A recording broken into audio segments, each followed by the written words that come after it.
Bills fans, what is up? The long awaited return. Yeah, right. No, no.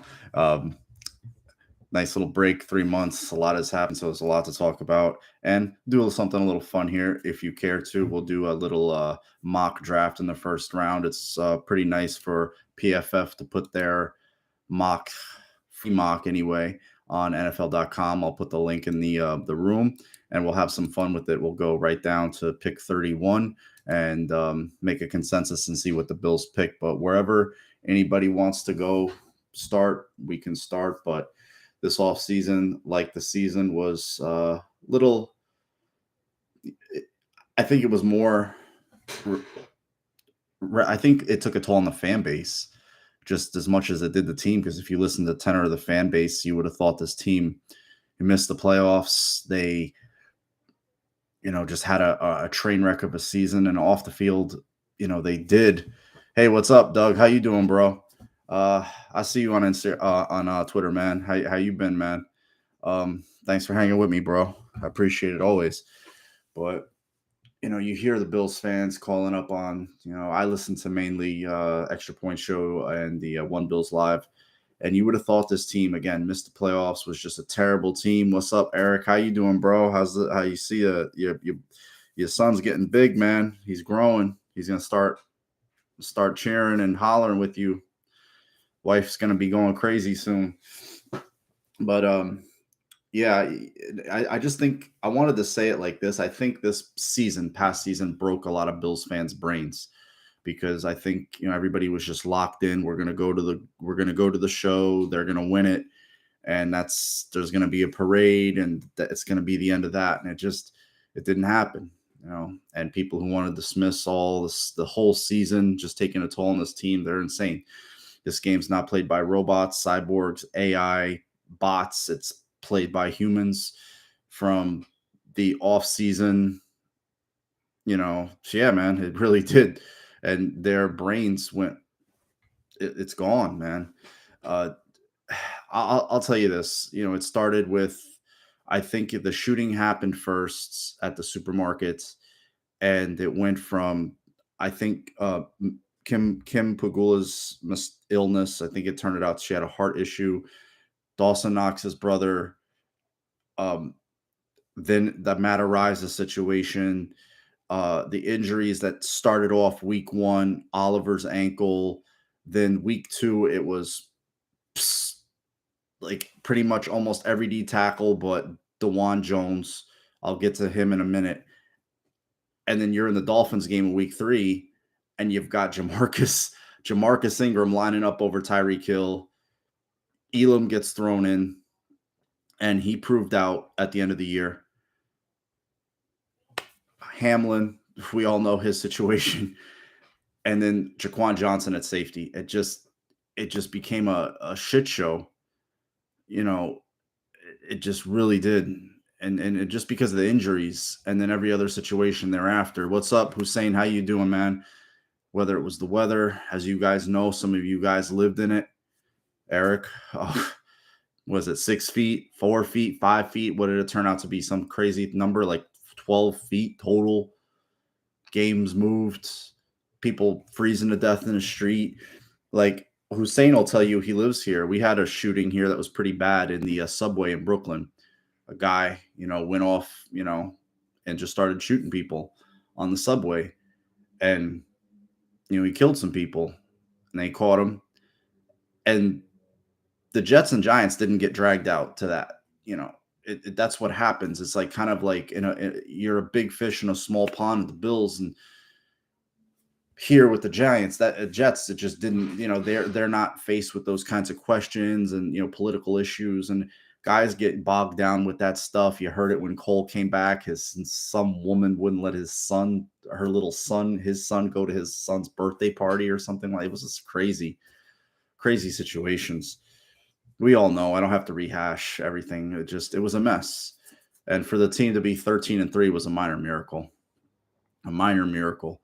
And they look like what they were at the end of the year. And the biggest loss was the aforementioned DaQuan Jones. Who would have thought? It was a crazy situation. that ended up happening. It just he I think he went down elbow with Josh. He wasn't right. Well, we're going to talk about his press conference in a second. But to think Daquan Jones was one of the biggest losses is insane to think about, and he was. That stems into Ed Oliver, and we didn't even talk. Like, you start off the season, okay, we're not going to have Trey for a little while. Bet turns out some of those games absent were just him getting psychologically right to get back on the field. He had never been injured. Then the Bills lose Vaughn, and then they're never on the field together. Hyde was just never on the field pretty much this year. Poyer was just a walking mummy.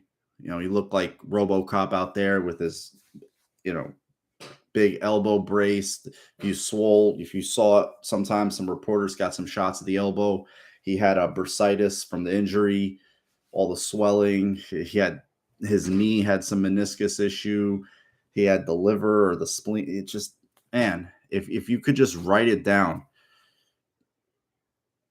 Yeah, and then because again, when you don't have games, Johnny, you don't have anything else to talk about. You're going to talk about your last image, and that image is that game with the snow, the scoreboard, the way the game played out.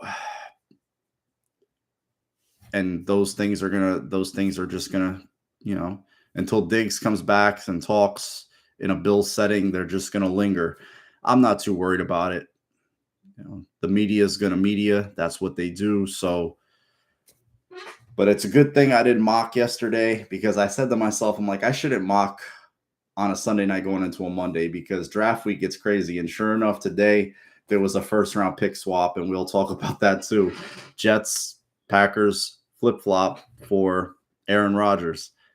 So, I mean, everybody here in the New York market is crowning the Jets the AFC East champions, and blah blah blah blah. You know the drill.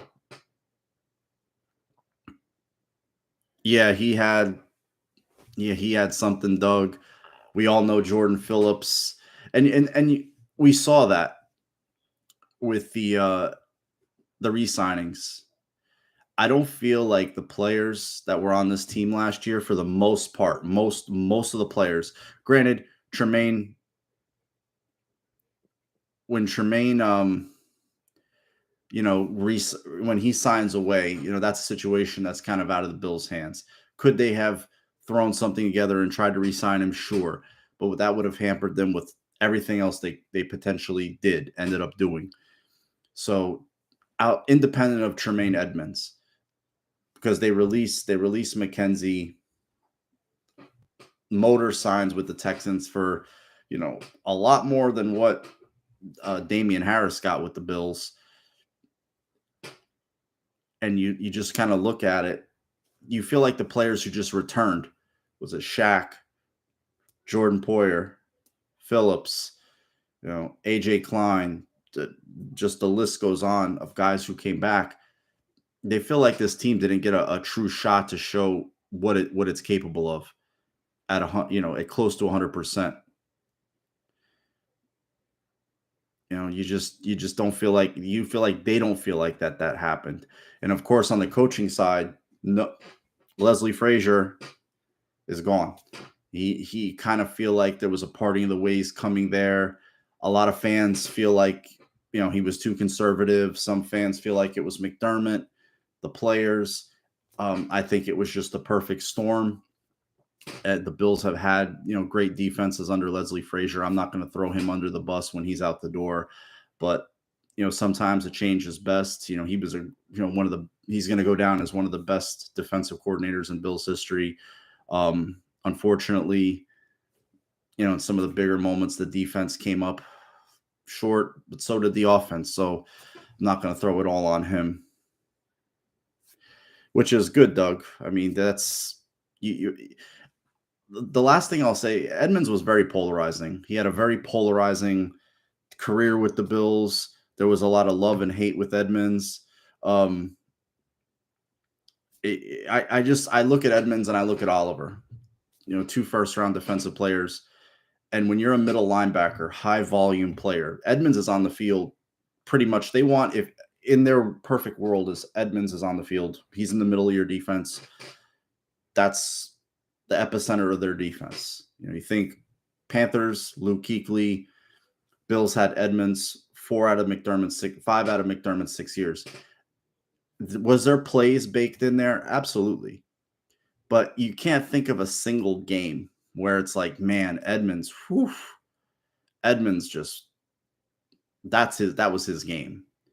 Where without Oliver, you've got those 2 Thanksgiving games. I know, few and far between, but you still have them. And you still know, like, wow, that guy can impact the game. But with Edmonds, it just I just feel like the package of what he looked like and how he ended up playing, it never met. You had a vision for what he could be or what he should be, and he just never was with the Bills. And you hear a lot of Bears fans talk about him. They think they're getting a Brian Urlacher 2.0, and I don't want to, piss in their cereal or anything like that. Or, I hope he does well. He was never we all know he was a good dude, good guy. I just felt he lacked that dog, that killer you need to be to just be an upper echelon player in this league. And I would have been very upset if they would have paid that for him, because that's what you pay. And that's a guy they drafted. How they talk about draft and develop and sign their own. Not saying they let him walk, but ultimately, he's a Bear now. Yeah, Oliver, it's size, maybe it's focus. What's up, Utz? How you doing, bro? Traded up for him too. Yeah, it's just tough. I feel like, would I prefer a bigger D tackle? Yes, because I think a lot of times the reason I was bringing up Daquan Jones so much early is I feel like Oliver needs somebody next to him to be him. I don't think Oliver can do it independent of everybody else. Like a Chris Jones per se, Aaron Donald. Those guys are few and far between, but they're big enough, strong enough.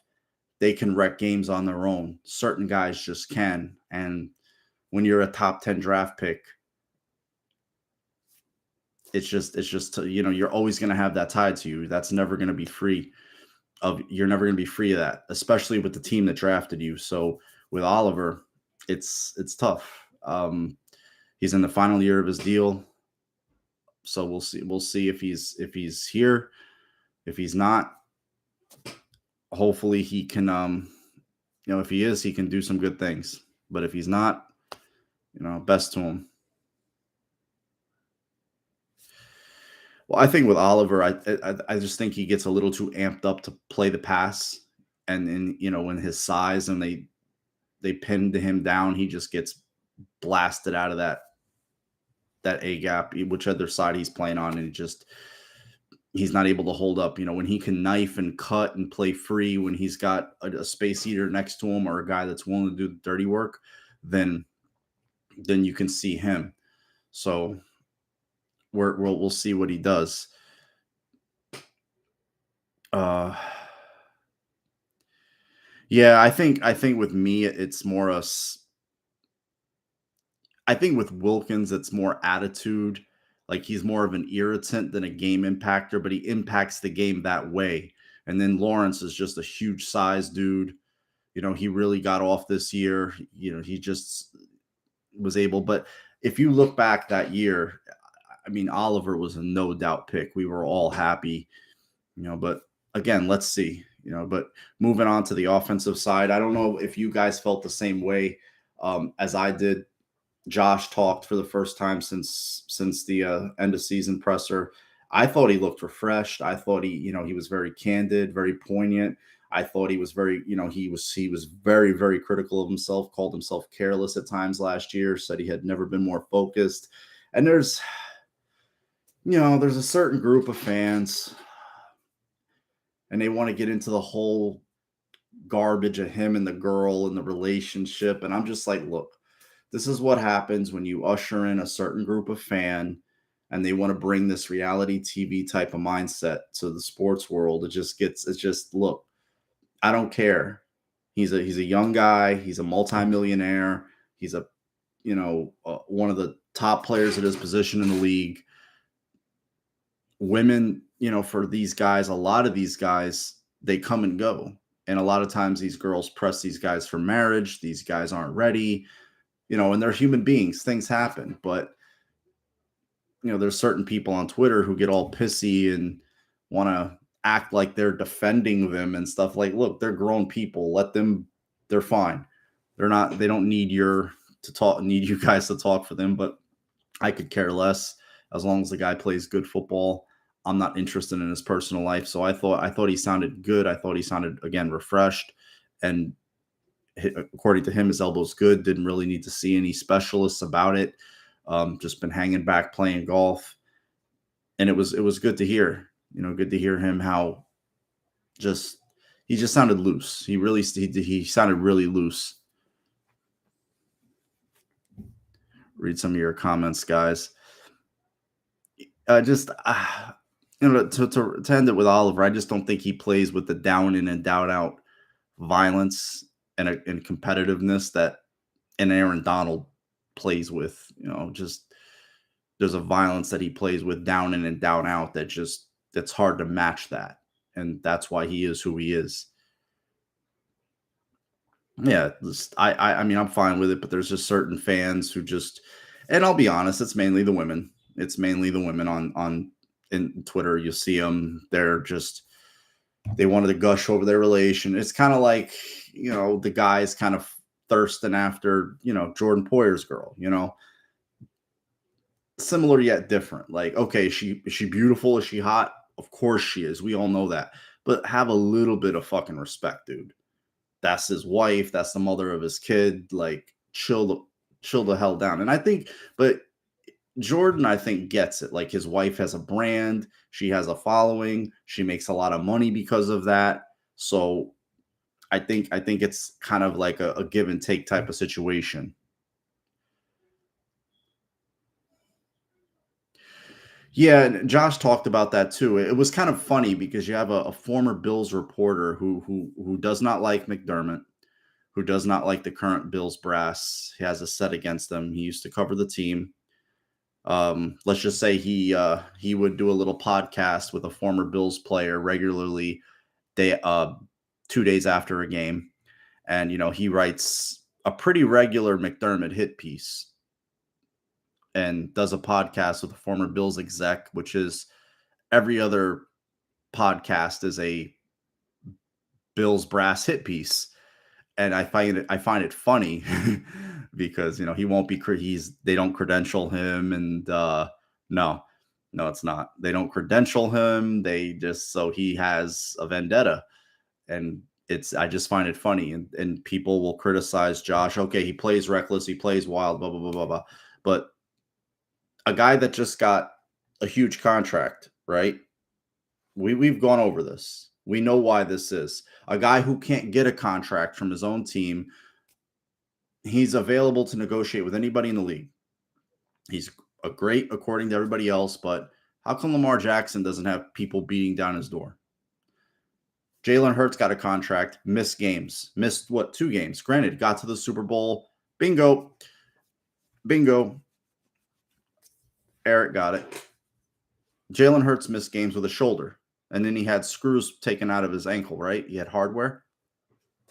But nobody questions it. And just, we know why that is. We really do. And it's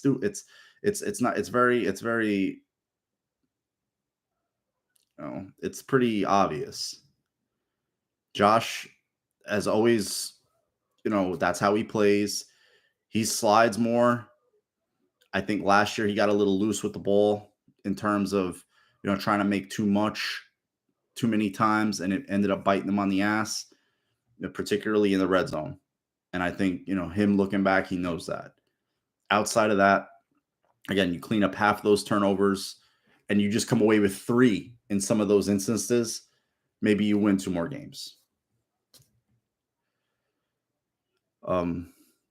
But again, to wrap that up, I like the way he sounded. He sounded refreshed. He sounded just very loose and very self-aware. And he's still going to run when the Bills gonna when he if you listen to him, he says when there's going to be those gotta have it situations, he's going to go. So I'm not worried about Josh neutering himself. When they get into a game and there's a down to have it situation, I feel we know what he's capable of. And I don't think he's going to be like, well, I can't. No, you just don't do that. Uh,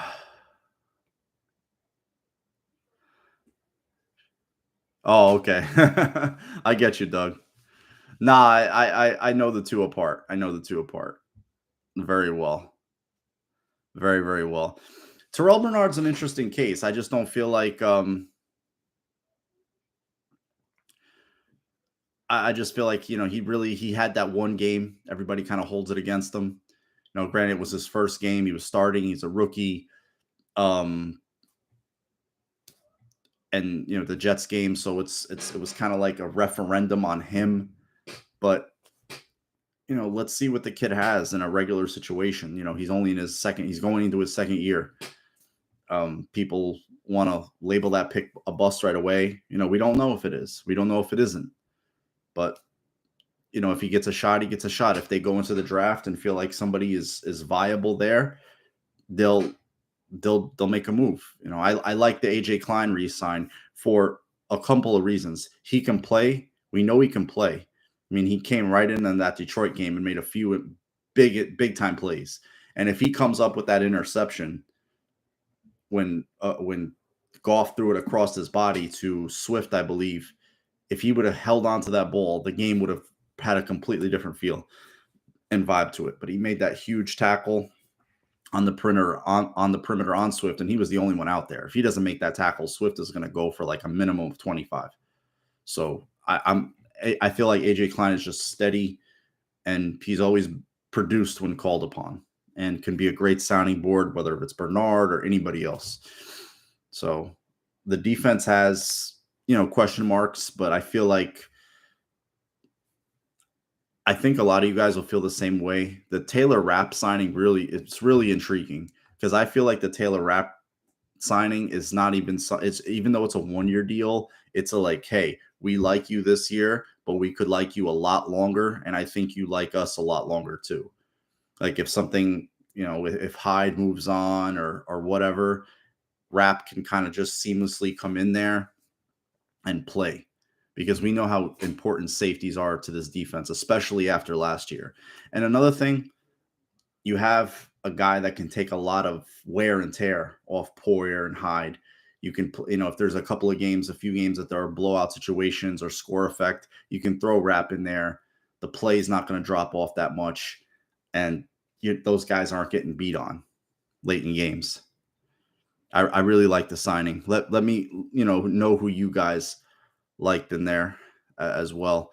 Yeah, Dotson is just kind of, you know, I'll say this, like it's like Edmonds a lot of times. There was just plays Edmonds had, you just saw it's like, damn, he plays the game neck down a lot of times, not neck up. Like he's just this physical freak, but he was just like a little bit slow, but not if he had it, like if he could just diagnose like a second faster, he'd be there to make the play.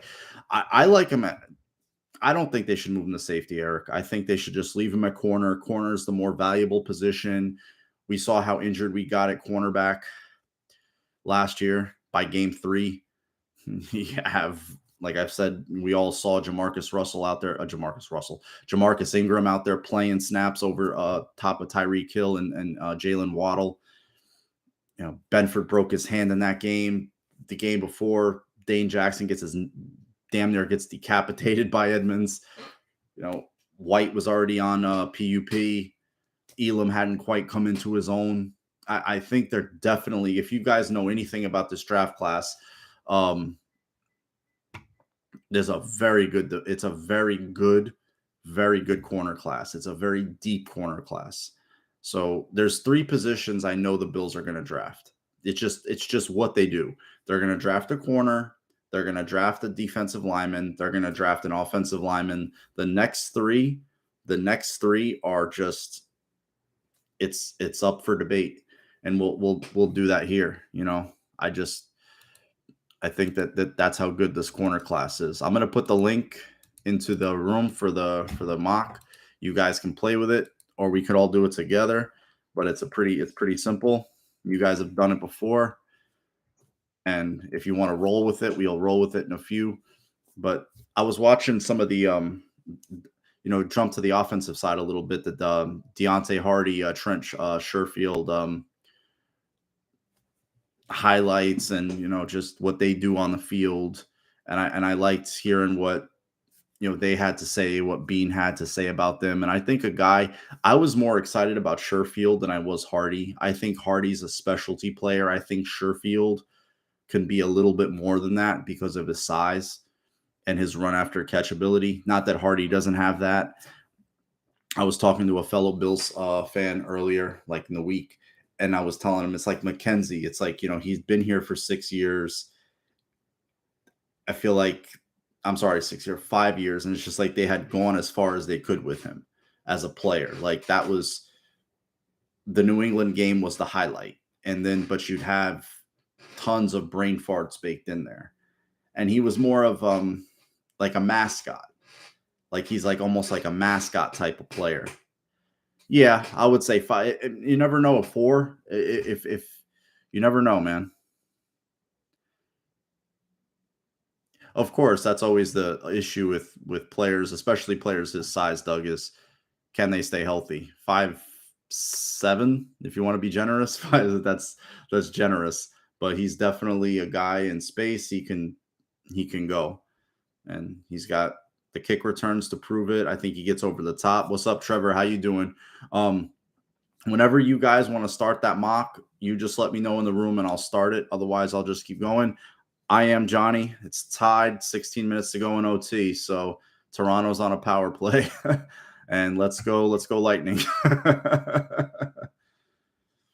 And 40 seconds to kill. So I had the Devils and Rangers on earlier, and Devils were able, like you guys know, tie that series up. I think they got one more game in the Garden before they come back to Jersey. But I'm excited about Trevor. That's why I put the mock. We're gonna all pick it together. So it'll just make it a consensus, and we'll just have fuck. Toronto just won. They're up 3-1 in the series. Son of a bitch. God damn it. So I think, but that's a bummer. But getting back to football, I think we can all agree that it looks like Bryce Young, sounding like Bryce Young is going to be the first overall pick. Would we agree on that for the most part? I mean, if you think so in the room, do you just put an emoji or something that you agree or disagree? It just sounds like that's the way it's trending. There was there was a while there where people were saying it was going to be Stroud, and then today, or was it yesterday? Sometime in the last couple of 24 hours, it was like, oh, he was terrible at the cognitive test, and he didn't score well on that, and it just.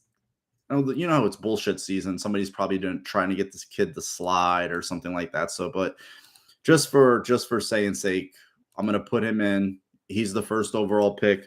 Now, the big noise. Now, Schrager, I will say this. I'm not a fan of Peter Schrager. But I will say Peter Schrager has a lot of the right people that like him. He has a lot of the right people that like him. Like he has friends in the right places. And he says the Texans are okay passing on a quarterback. Does anybody here believe that? Yes or no? Could it happen? Yes. I mean, have they shown that they're competent? Okay, Trevor doesn't believe it. Trevor says BS. I mean, for me, it's like, how do they? Like, who are you gonna roll out? You just. Okay, Aaron Wilson, he's long time. He was with Baltimore, now with Houston. So, okay. You think that Eric thinks they're going to pass too. Okay, that's 3. Let's see. If it's not Bryce, then if they don't get a chance at him. Now, the thing with Young, to end it with him, the size scares the shit out of me. The size would absolutely scare me to death. What's up, Jake? How you doing, bro? I had notification, bro. You didn't. Yeah, I don't think they'll roll out Davis Mills, but when we do this mock, the link's in the room. I'll put it in again for those of you who didn't get it. We threw Bryce Young as the number one pick. Size, I would be shitting my pants every time that kid took a hit. Every time that kid had to extend the play, I would be horrified. So, okay, let's say they pass. Who is the pick at number 2 for the Houston Texans? A lot of people are saying it's going to be that Texas Tech kid, Wilson. It won't be Carter, it'll be Wilson because of the way the 49ers built their defense with under the former their current head coach. His name escapes me right now. I know he played linebacker with the Texans. It's just the names run together. So, you know what? Let's just say it's going to be Wilson. Let's really throw a monkey wrench into this draft. The kid looks the part. He's long. He's got all the measurables. Doesn't have the production of Anderson, but when you create a player in Madden, that's what he ends up looking like. So yeah, D'Amico Reyes. Thanks. I knew the name. I was going to say Ryans, or I was going to say something, or Reyes, actually. I knew it wasn't Reyes. I knew I wasn't going to get it right. So Arizona Cardinals. We won't do trades. Trades are crazy. We'd be here all day. I personally think they're gonna say they don't give a fuck and take Jalen Carter if they don't trade the pick. Because I think Jalen Carter, if he was a worker, if he was a clean prospect, he didn't have the racing issue where the two people unfortunately lost their life. And I don't mean to say it that flippant. It's just that's a life changer for those families. I think we have Tyree Wilson, Texas Tech. He's listed at 28 on that. Oh, you think they'll take Will Anderson? I think it's going to be Carter. I think they switched to a 4-3. They're not a 3-4 anymore, and I think that's who they're going to go with. Is this thing that Schrager? I'll put the link in. Schrager put it up. Jalen Carter won't fall out of the top 6. Now, for me, I think that means he goes. Now, where do people feel like? Anderson or Carter at this pick? If you think of another guy, let me know. Eric says Anderson. Wilson's already gone. Carter's there. They're not going to take a quarterback. Anderson. Okay, that's 2. I think one more, and it's going to be Anderson. One more person puts Anderson in there. I think we'll have to slot him in there at number 3 because it doesn't have to be unanimous. Oh, okay. So 3 for Anderson. I'll sign off. Will Anderson, 3rd overall pick, Arizona Cardinals. I mean, had a hell of a he had a hell of a sophomore year. Was he a redshirt sophomore, or could he have come out last year? I don't know, but he had a crazy year last year. Not in this year prior, it was almost like he knew how high he would have been picked. He didn't have quite the production. He had that one game against Tennessee where Darnell Wright erased him, and a lot of that was the start of Darnell Wright's ascension. So there it is. Okay, the Colts. The Colts are on the clock. Woo! Now they have the pick of the quarterbacks. They have Will Levis, who's not going to fall as far as people think he is. People think that kid is just I'm not saying he's great, but I watched Richardson play, and Richardson could wow you, but he could throw some doozy ducks too. So I don't know why people aren't talking about that, but I do think it'll probably be one of those two. I'm going to say it's Stroud. Trevor says Stroud. Eric says Richardson or Stroud. Who else is going to sign off on Stroud here? Oh, God. Yeah, when that guy tweets, that's a scary thing. Like, I said to myself, what the hell does the GM, like, just every time his owner tweets, Well, he's high as a kite. It's just, we know he's high. Who notified me here? Okay, so we're gonna throw Stroud in there. Stroud is the pick at number 4. So we have Stroud gone, Will Anderson gone, Tyree Wilson gone, Bryce Young. 4 picks in. Now we are at a weird spot. Could it be a quarterback for Seattle? Could it be a defensive lineman for Seattle? I think they would take Jalen Carter. They don't mind head cases in Seattle. They don't mind taking on problem childs, reclamation projects. I think they would take Jalen Carter. Oh, he definitely has Trevor. Okay, so we got 3 on Carter. Let's say one more person, and it's a Carter. It's Carter.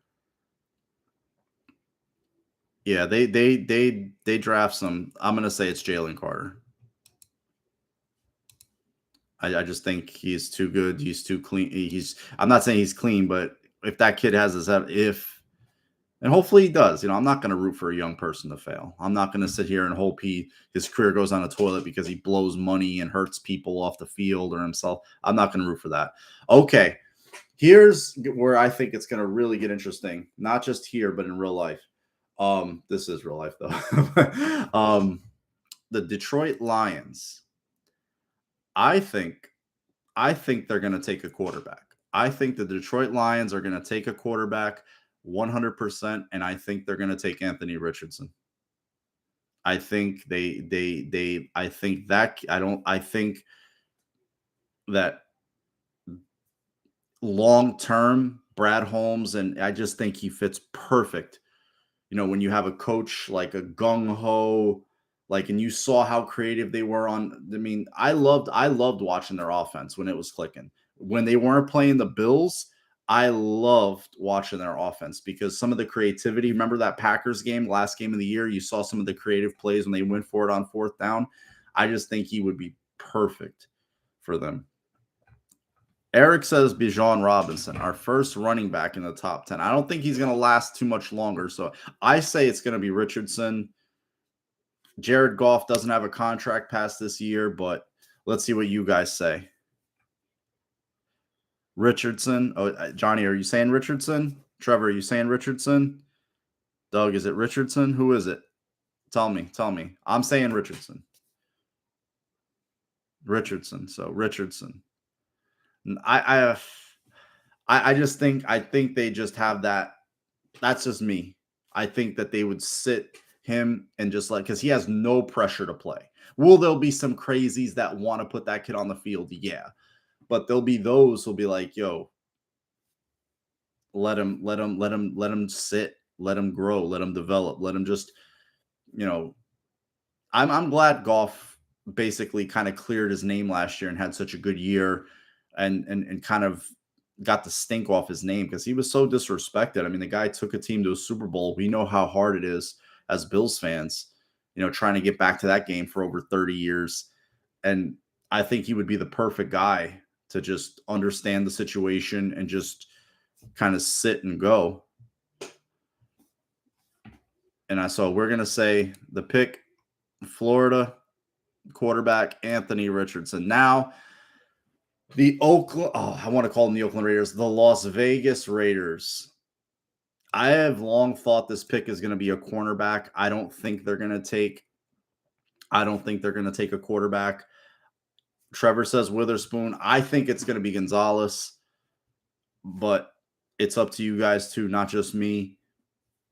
The majority rules here. So Eric says Witherspoon. 2-1 here. Somebody help me tie. I think it's going to be a corner, but you guys, if you have other ideas, you can throw out.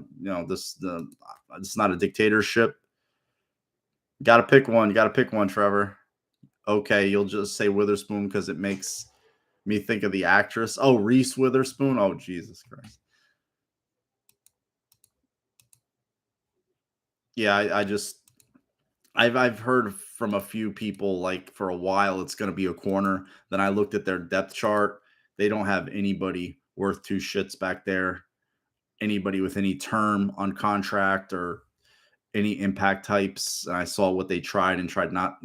So Witherspoon, okay, Witherspoon to the Raiders at 7. Now at 8, the Atlanta Falcons. Now this is where we hear that Bijan Robinson watch starts, maybe quarterback, maybe edge rusher.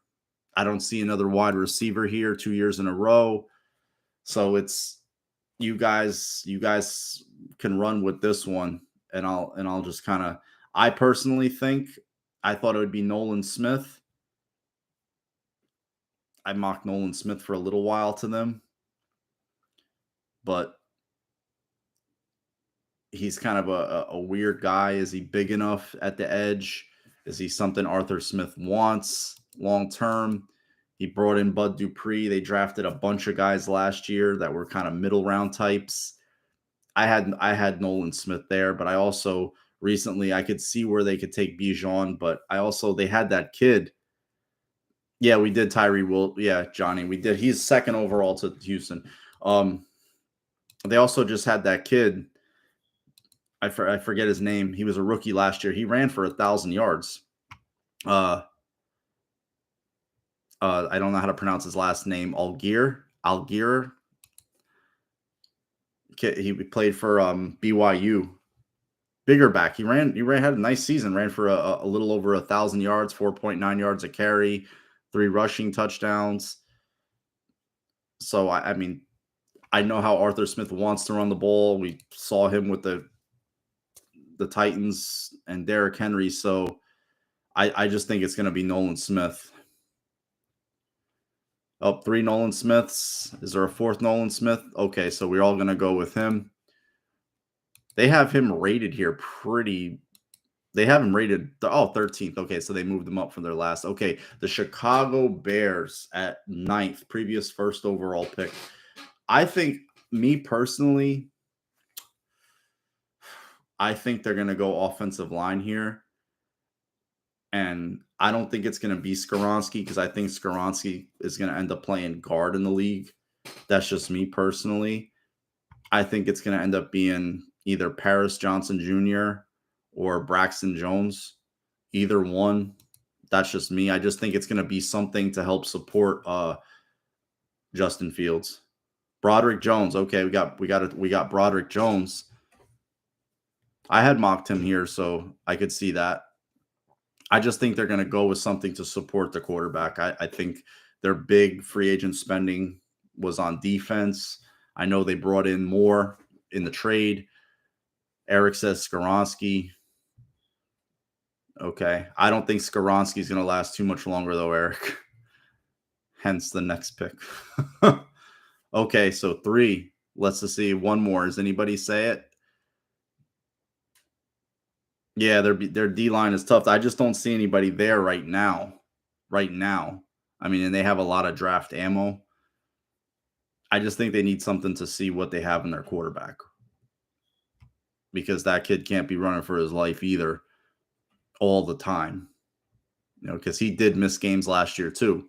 Let that not be forgotten. He ended up missing that Jets game here. It was supposed to be, Wilson versus Fields, and then Wilson got benched for Mike White, and then Fields got injured.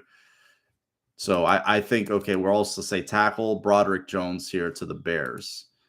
We're getting close. We're almost out of the top 10. So the Philadelphia Eagles, the NFC East, the NFC East champions, the NFC champions. They were, unfortunately screwed by the refs in the Super Bowl, but we won't talk about that. I say it's going to be Skoronski here. They lost their guard, the Isaac Similu. He went to Pittsburgh. They're definitely big in the O-line.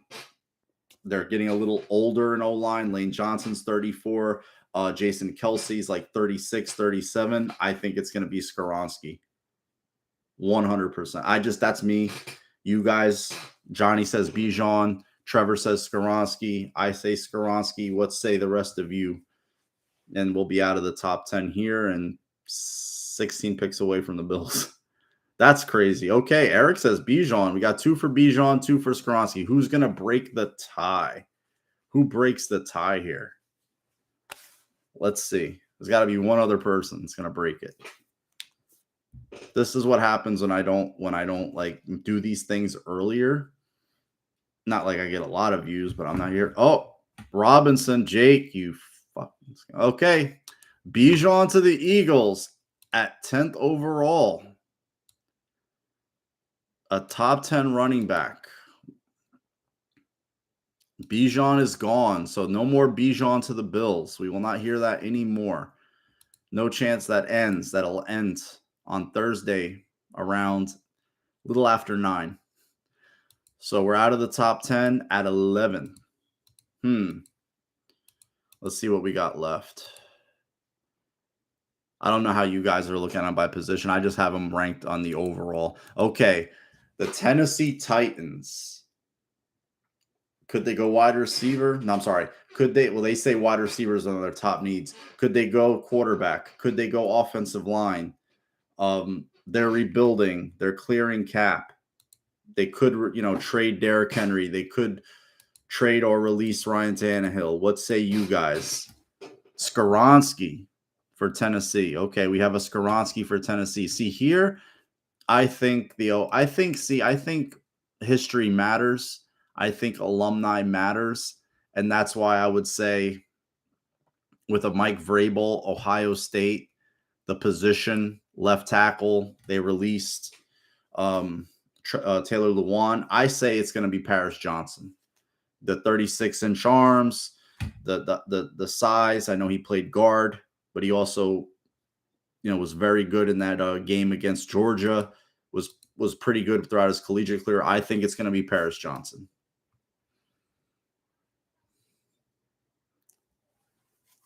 Oh, I know you meant Johnson. Trevor says Skoronski. Doug says that makes a lot of sense. I think it matters. I'm not saying it always matters. I mean, everybody thought Taylor Mays was going to get drafted by Seattle, and he felt scorned because Carroll took Thomas. Okay, so one for Johnson. Yep, I would say tackle, because they brought in Dillard, but he's more of just a 1-year look guy. Failed first round pick from Philly. So I think it's going to be a tackle. I will put Paris Johnson there, 11th overall to the Tennessee Titans. Now, Houston's second. Do they take Levis? Levis is still on the board. Do they take a wide receiver? They only have Woods. They have Michi, the kid from last year, Alabama, but he missed the whole year because he was sick. I think he had Hodgkin's lymphoma or something like that, or he had some type of illness. He needed to take a year off football. Unfortunate, but I think Levis could go here. I think a wide receiver could go here. Could another defensive player go here? I think it would be Levis. Personally, I think they need a quarterback. I think Will Levis would be the quarterback.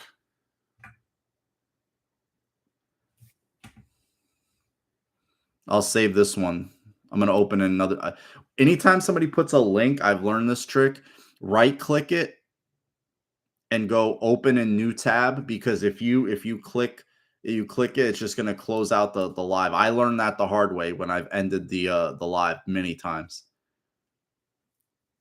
Oh, we have 4 Levises. So Will Levis to Houston at 12 overall. I don't think there's any way in good conscience that they could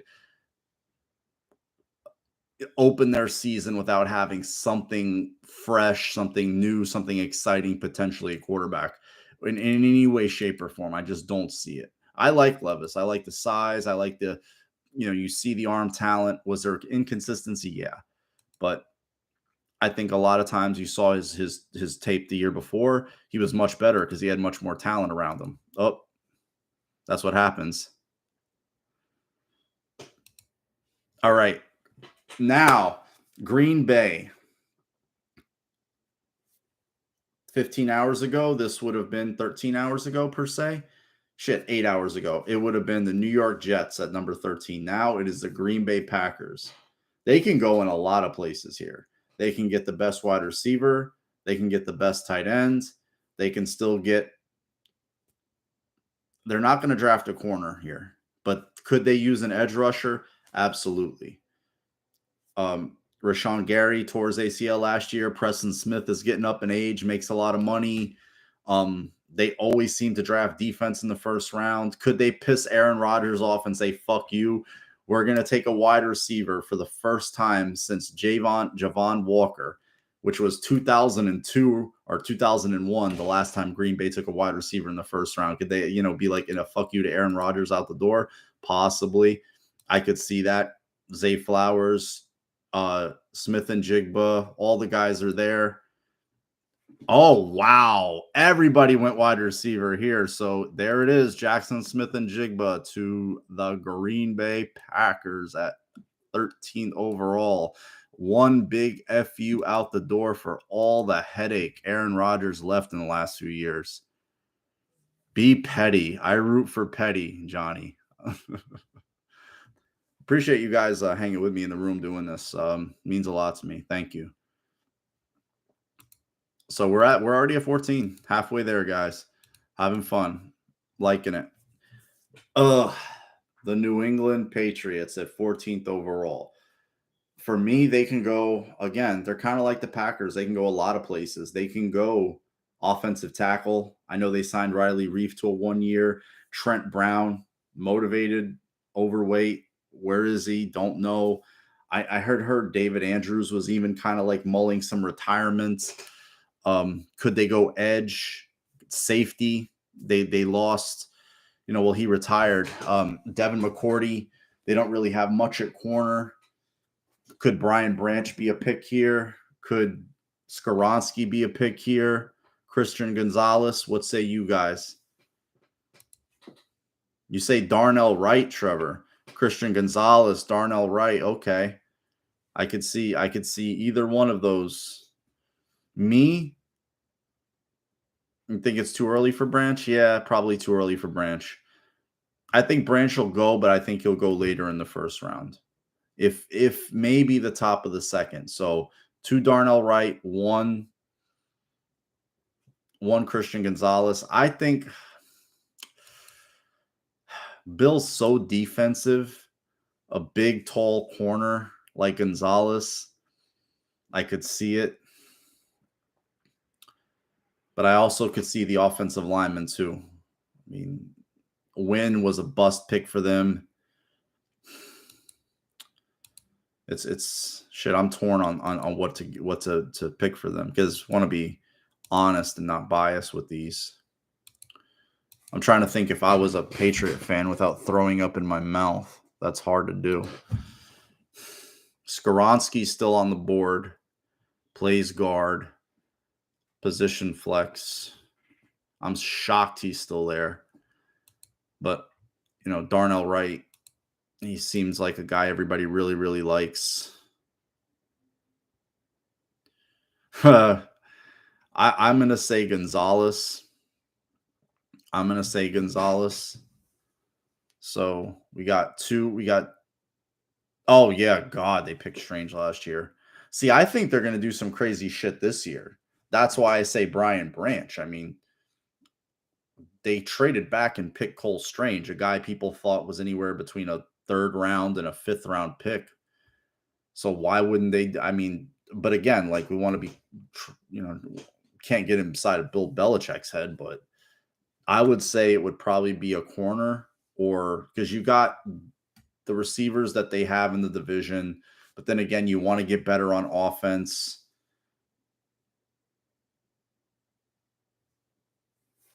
I mean, I'm torn. Like, where do we go here? Let's have a tiebreaker here, guys. Corner, offensive tackle.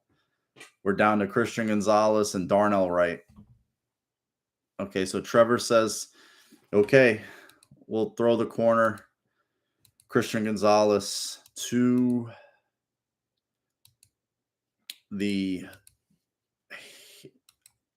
New England Patriots. Now, the New York Jets. For me, this pick has to be an offensive lineman. It has to absolutely be an offensive lineman. Skoronski and Daryl Wright is still there. I think you throw one of those people. Okay, Eric says Skoronski. I say Skoronski. I say it has to be him. But you guys tell me. Me and Eric are going Skoronski. Hey, what's up, Matt? How you doing, bro? Got Trevor saying Skoronski. We're doing a little live mock here. I'll put the link in the room for you so you can you can play along. We've done a lot of the picks. We have 4 Skoronski. So Peter Skoronski it has to be about protecting Rodgers. That's I for me, anything less, I'll fucking shake their hand. I'll go to Florham Park. I'll drive 280 to Florham Park here in Jersey to shake their hand if they don't take an offensive lineman. Okay. The Washington Commanders at pick 16. Almost to the Bills, guys. We're going. See, I think they could take Darnell right here. I also think they could take a corner. I think they could take Joey Porter Jr., Darnell Wright. Definitely not an edge guy. I think they could take a tight end. We could see one of the tight ends come off the board here. Maybe Kincaid, maybe Meyer.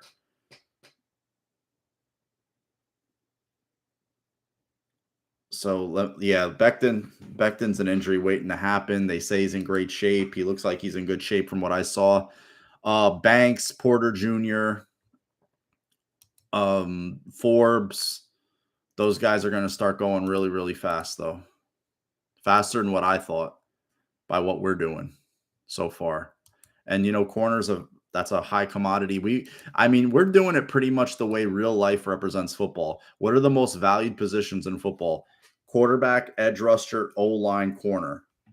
That's pretty much every pick we've done.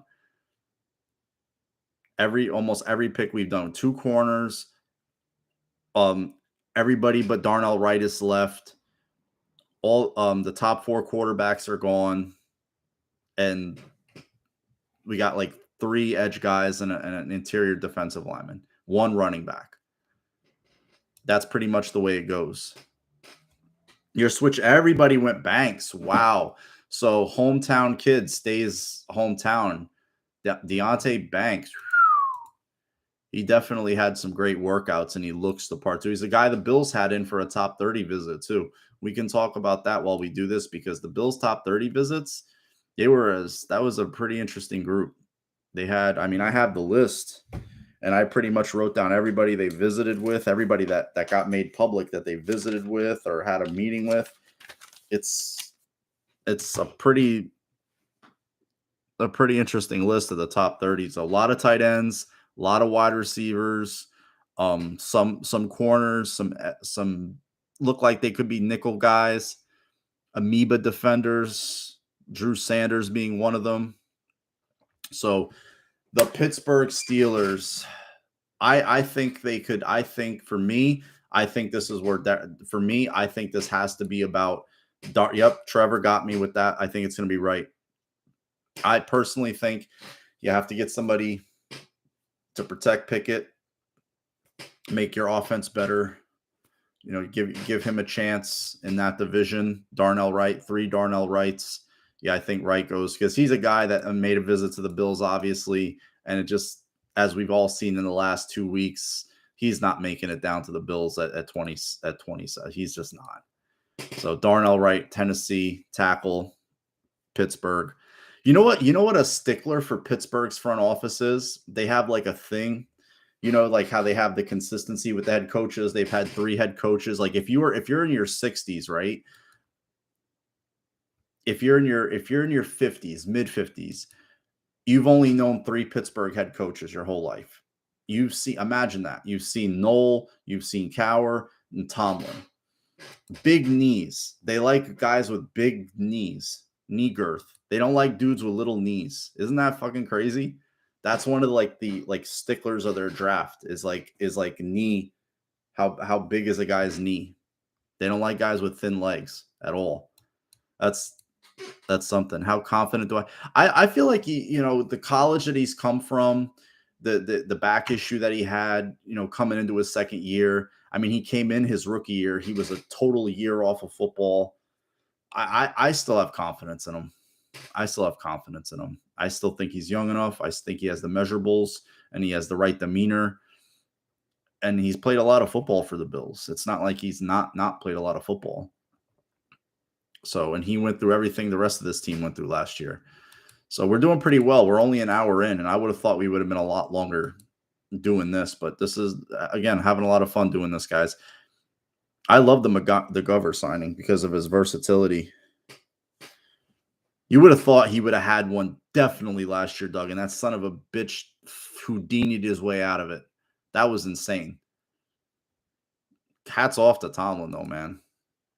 And there's people always want to fire him sometimes, but he just makes it. Okay, the Detroit Lions at pick 18. What do? Do they go to the offensive side of the ball? Do they go back to the defensive side of the ball? Remember how good their offense was early in the year, and their defense was so bad. They fired their secondary coach. Aaron Glenn kind of got it turned around on defense, played tough. We saw that in the Thanksgiving game, but throughout most of the games, man, if I will say this, the NFC is lucky that the Lions did not get in the playoffs. They would have been hell on wheels for anybody to deal with. Now, you have some edge guys still left. They signed a few corners. I don't know if they would go back there. They just traded Okudah to Atlanta. Could we see a tight end go here? Could we see Kincaid? They traded Hawkinson to Minnesota last year. Weird interdivision trade. They just had Williams get suspended. I don't think they'll take a first-round wide receiver. Lucas Van Ness is on the board. Will McDonald is on the board. That's a guy the Bills had in for a 30 visit. What say you guys? Porter Jr.? You think Porter Jr.? You think they're going to take another corner? Wow. Really? See, I personally wouldn't say that, but again, this is for everybody. No, the reason I say this, they signed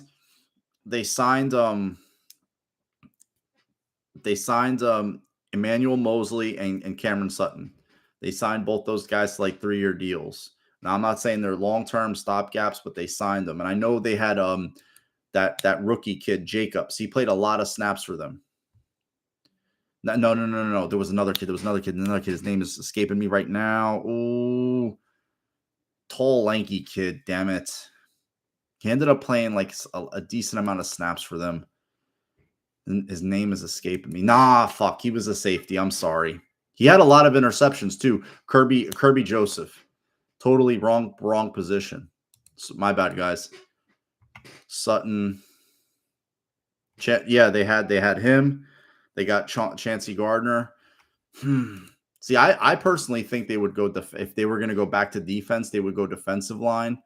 They could go offensive line too, the way they're built, because they're really run heavy, really play action, run heavy type of team. But you got two people saying corner here. We got two Porter Juniors. What say the rest of you guys? This one's a tough one. It's one of those.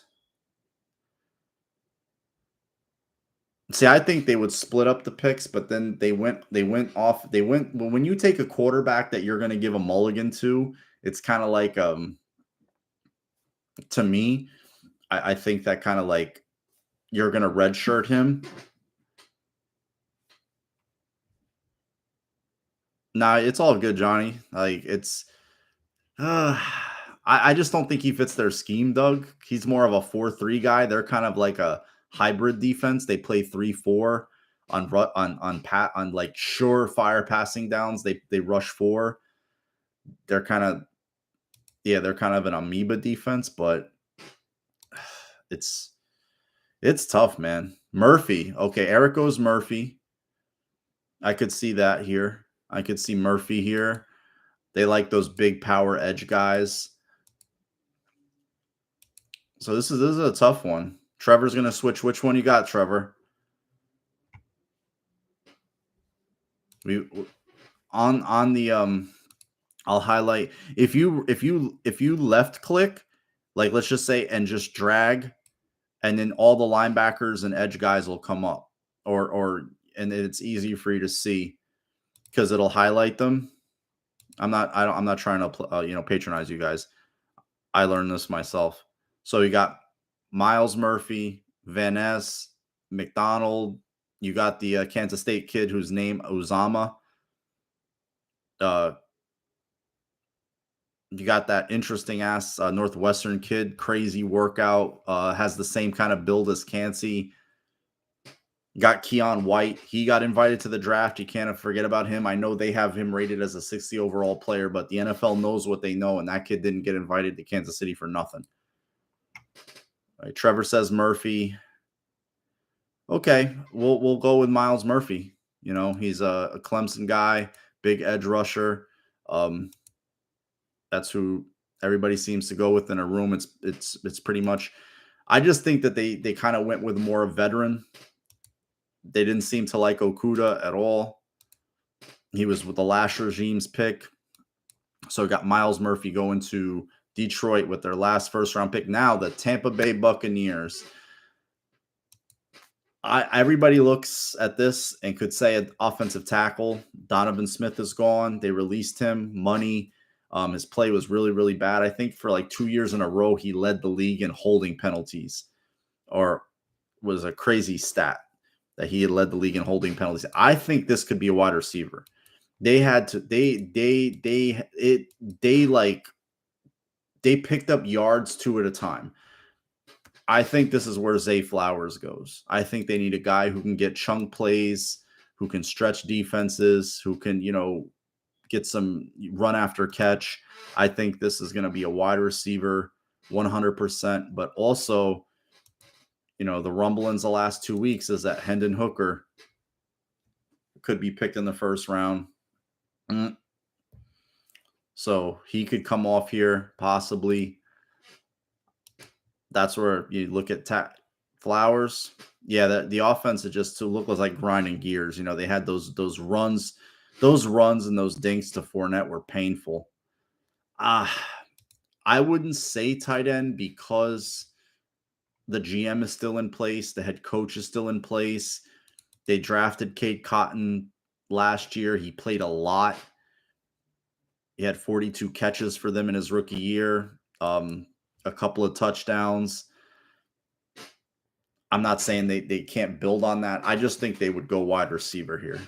You got Mike Evans kind of in the last year of his deal. Chris Godwin's battled injury. Even though he's still young, I think they're kind of in a transition at quarterback. Oh, you say Addison. I say Flowers, but we can all agree maybe it's going to be a wide receiver. I'm saying Flowers. Eric says Addison. What say the rest of you guys? This would be our last pick in the 20s. Todd Bowles. Oh man, poor Todd Bowles. Flowers. Trevor goes Flowers. Yeah, those divisions are. They're in rough spots, man. Matt says Addison. So we're kind of split. We need somebody to break the tie. Come on, Ramy. Is you okay, Bubba? You got a hairball. Now let it go.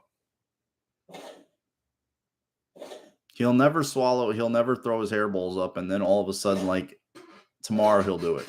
He goes through this. Say we got 2 for Flowers, 2 for Addison. We need one more. We need one person to break the tie. One person to break the tie. I got to move my there we go. Yeah, I just think he's more explosive. I know Addison's the better route runner. He's like, so we have Doug. Doug says Flowers. Are you saying Flowers? Doug? Are you fascinating too? Okay, Jake says Flowers. Okay, so yep, 4 for Flowers. It was close. I wasn't trying to. I just think it was gonna. I just don't think Flowers. I think actually, from what I've heard, Flowers is going to be the first one gone. I know we put Jackson Smith to Green Bay, but I heard Flowers is going to be the first wide receiver gone Thursday. That could be bullshit. It could be true. Okay, Seattle, the last team with 2 first-round picks. Nope, that's bullshit. Philly still has one. Where do they go here? Is it Hendon Hooker? Is it a wide receiver? I know Tyler Lockett's getting up there in age. Gino's more of a stopgap kind of guy, despite his. Is it an interior offensive lineman? Is it a defender? Even though they took Jalen Carter, who's left on the board? We got Cansey, Branch, Porter Jr., Forbes, Van Ness, Keon White, Brzee. So we got a lot of Drew Sanders. This is a pretty. This one's tough too. Shit. I wonder what the hell these teams like go. Oh, okay. So, hey, what's up, Steve? Oh, you said Flowers. What's up, bro? How you doing, man? DB or edge? We went defense there first. Porter Jr. fits their bill. Long, lanky ass corner. I think that Kansas corner, Brents, that kid is going to go higher because everybody's going to think he's Tyreek Woolen 2.0 just because of his length and size. I don't think he's not even as big as Woolen, but he's long. He's long, dude. Wiry. So Seattle's interesting here. They can go they do weird things. Like, there's been the Darnell Taylor, Collier, wasn't it Rashard Penny? They always seemingly do weird stuff. And they got Jalen Carter, Steve. We gave them Jalen Carter with their first pick, the 5th overall pick. We're 20 in. I wish we could link you to the thing so you could get caught up. I mean, if you want, I can read back the picks for you. I put the link in the room, and if you want to catch up, like, you can fill it out. You just ask who the picks are, and we'll tell you who they were up until this point. Yeah, it's there. Yeah, Seattle does weird things. Like for me, like even though they took a running back last year in Walker, they could take Jahmyr Gibbs. I just edge. Oof. Yeah. So what do you guys think that they're gonna do? See, me, I don't. I usually have a good idea, but Seattle's just one of those teams. They just walk like they could take Hendon Hooker. They could take Cansey for all we know. They don't really have a player profile at all. Like, I just know their player profile is whatever they like. Like, whatever they feel like they just take. Trevor says Porter Jr. Eric says Porter Jr. to go with Tyreek Woolen. I think they would split up the picks and go offense, but again, this is everybody doing it, so I don't have ultimate say here. I've got a flow. Yeah, Steve, we had let me do the picks for you. I wish I could do the picks and break them. Like, the first overall pick was Young. We did Bryce Young to Carolina, Tyree Wilson to Houston, Will Anderson, Arizona, Stroud to the Colts, Jalen Carter, Seattle, Anthony Richardson, the Lions, Devin Weatherspoon to Vegas, Nolan Smith, Atlanta, Broderick Jones to Chicago, and Bijan Robinson to Philly.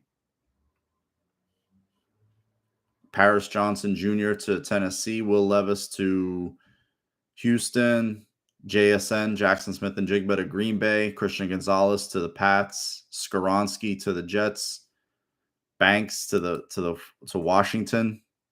You think Minnesota's gonna? That's possible too. Deontay Banks to Washington, Darnell Wright to Steelers, Miles Murphy to Lions, and Zay Flowers to Tampa Bay. Seattle is a bugaboo, man. See, I could see them taking a corner, but I could see them doing some crazy shit, like taking Osiris Torrance here. Like, I could see that completely because that's just how they are. Like, they tried to sign Mike Upati a few years back, and I remember they were saying like, oh, they like these big mauling type of guards and stuff, and they've kind of haven't had that. I can't say they've had it for ever that I know of. I mean, maybe Hutchinson back in the day when he was a rookie before he ended up going to the Jets. No, that was Faneca. I'm sorry. Hutchinson and he ended up going to Minnesota to end his career. Yeah. They're tough. Like I don't have I mean, I'll kind of go with you guys on this one. You guys make a consensus and I'll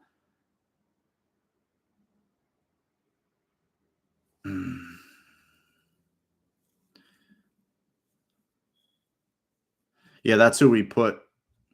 We put Tyree Wilson to Houston. So you guys have Seattle, man. Give it to me. And I'll kind of go along with you guys. I'm stuck on this one. Shit. They could would they take they're not gonna take Brian Branch. Van Ness? Shit. They could take Van Ness. Will McDonald. Didn't they took Frank Clark? I remember they took Frank Clark and he was kind of an oddball pick at the time because of character and stuff. Mazzie Smith. But they signed the Deontay, the Broncos defensive tackle. Everybody thought he was going to get big money, but he really didn't. Porter Jr. So we have 3 Porter Juniors. You know what? I'm going to go with Porter Jr. because we can't stay forever on this pick. Wow, Steve says edge. See, I would say edge too. I know they had Boye Mafe. They still have Darrell Taylor. They still have some guys, but they always like those big long corners. They have a lot of draft picks. They have a lot more draft picks than I thought they did. They really, man, did they fucking rake Denver for that Wilson trade. They really got him bad. I wish the Bills could do a trade like that. Not for Josh, but just for somebody and just have all that draft capital for a year or two. Okay, Joey Porter Jr. to Seattle. Now on to for me, I was going to put Porter Jr. to this next team. Dolphins forfeit their pick. Thank you. They lost 2 first-round picks this year. One they traded away. One they lost. So the LA Chargers, San Diego Chargers, really. I think they're going to take a corner, but it's really not a lot of people left. I don't think they're going to take a wide receiver. I don't think they're going to take a tight end. Could they take a defensive lineman? They got run on a lot last year. I could see this as be a spot for Mazzie Smith. I could see this be a spot for Forbes or Branch, just because their defense was an absolute sieve last year. They got passed on, they got run on. Even though they have good talent on defense, I know they lost their corner. They just paid a lot of money to Torres the really bad, like you'd rather tear like your Achilles than your patella, Torres patella tendon. That's pretty much the kiss of death for an athlete. Like you're never the same athlete after you tear your patella. JC Jackson, I'm sorry. Yep, they lost JC Jackson to that injury. Who knows if he comes back? So at least the same. He's not going to start the year. I don't think they have a lot at corner. But then again, if you look at their defensive line, I mean, they have Austin Johnson. Like the way they just got mauled in the run game. Eric says Branch. Trevor says Forbes. Thanks for saying the patella. Maybe an Oliver trade. I don't think they're going to trade a first-round pick. I don't think they would get a first-round pick for him. I wish, but I don't think he's what they look for. I would say they go corner, but it would definitely, I think they would take, the best guy on the board is Forbes here. I've seen DJ Taylor in the first round, not much lately, but I could also see them taking a defensive lineman here. What say you guys? Who do they have at say? Let me see their safeties because you said Branch. Let me see. Derwin James. I could see Branch too. I could definitely see Branch because I mean I know Asante Samuel Jr. is kind of their slot corner. So they have that, but still it's 50-50. What say you guys? I say they're gonna take a corner, so I'll throw Forbes in there. Forbes or Branch, but I'll default to whatever wins out here. We all know what pick we want to get to. We're not trying to rush through it. I'm just trying to give everybody a fair shot to have their say. Trying to come on, Colorado. You can't let a fucking expansion team beat you. They're fucking teeing off on their goal. At least they're leading the series. Yeah, patella injury is devastating. I remember when Victor Cruz tore his patella. He was done, pretty much done after that. There's been a dearth of other guys that they get the microfracture of the patella, and it's just their knees are just completely gone. Bijan's with the Eagles. We had him going to the Eagles at 10 here, Steve. He got off the board fast. So we'll go with Forbes. I just think they don't have anything else at outside corner, and they're in the division with KC. You know, Denver's going to try to get their offense going with Peyton and Wilson. On paper, they have decent receivers, but you never know if Wilson is shot, then that whole thing is going to go south fast. But Emmanuel Forbes, he's an interesting guy. I mean, he has I don't know if you guys know, 6 career pick sixes. Has the SEC record in 3 years. He had 3 as a freshman, none as a sophomore, 3 this last year. He's got like 13 career picks or 14 career picks. He's huge.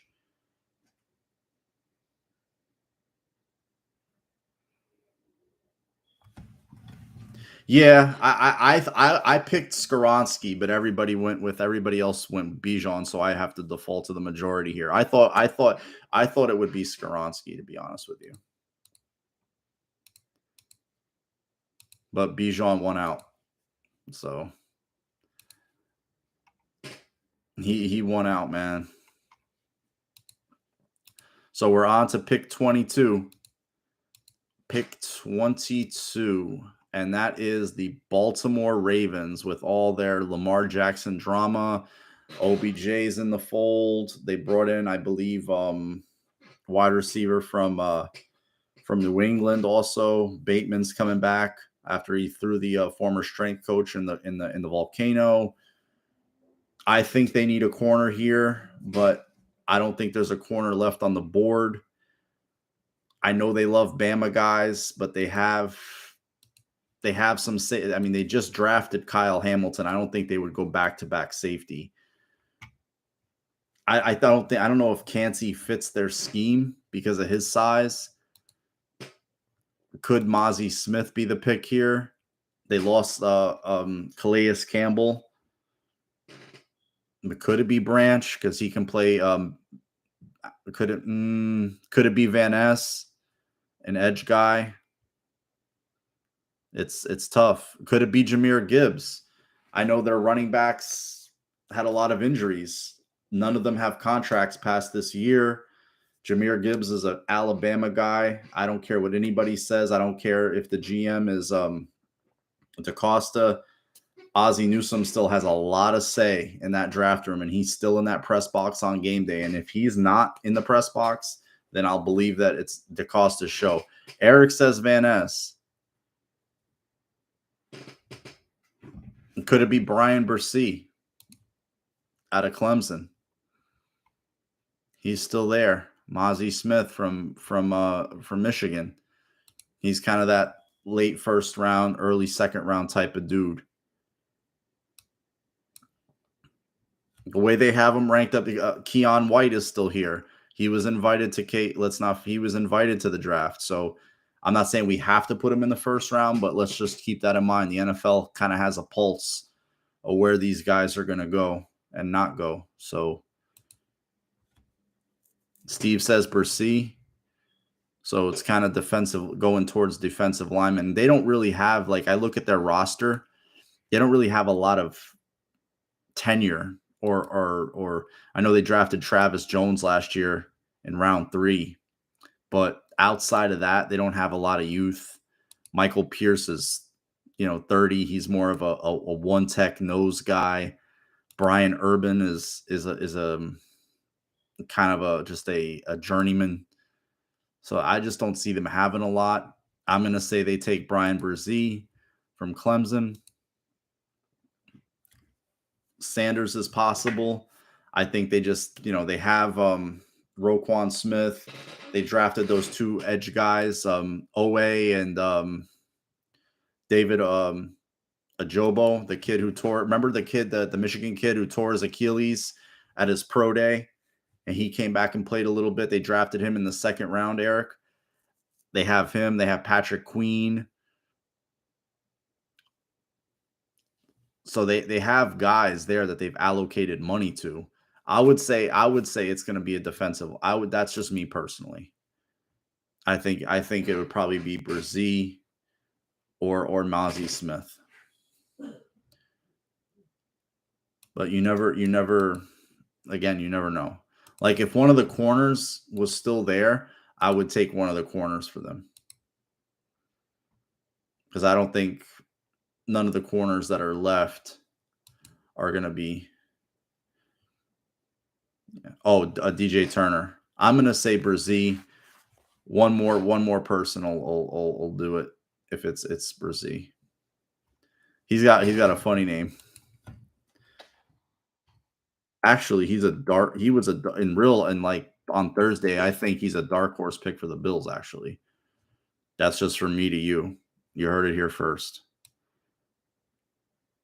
Or if you haven't heard it here first, then even better. But I think he's kind of like a sneaky pick.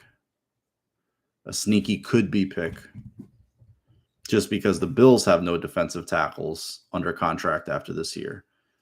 But I think we'll go Brzee. If that's fair, everybody agree? Okay. They just don't. No Campbell. The Haloti Nada days are long gone. I think this kid went through hell off the field. Sounds like the Bill, his sister and all with the cancer. She ended up passing.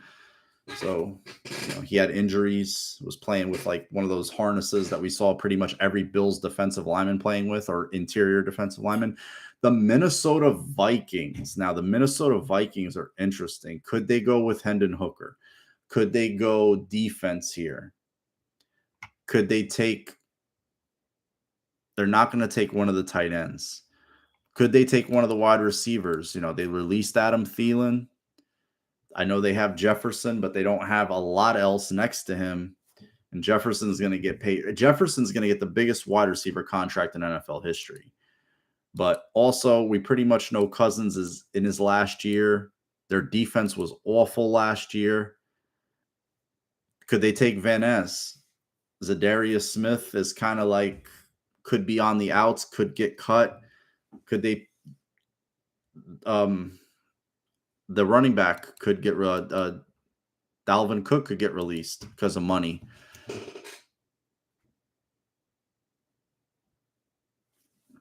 I say this is a spot for Hooker. I say this could be a spot for Hooker. I say it could be a wide receiver or Hooker, but I think that they, for this year, could go all in and just say we want to try to win.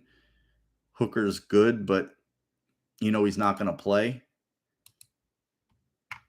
And he's got his ACL. I know they were big on a wide receiver, not a wide receiver, a quarterback a year ago.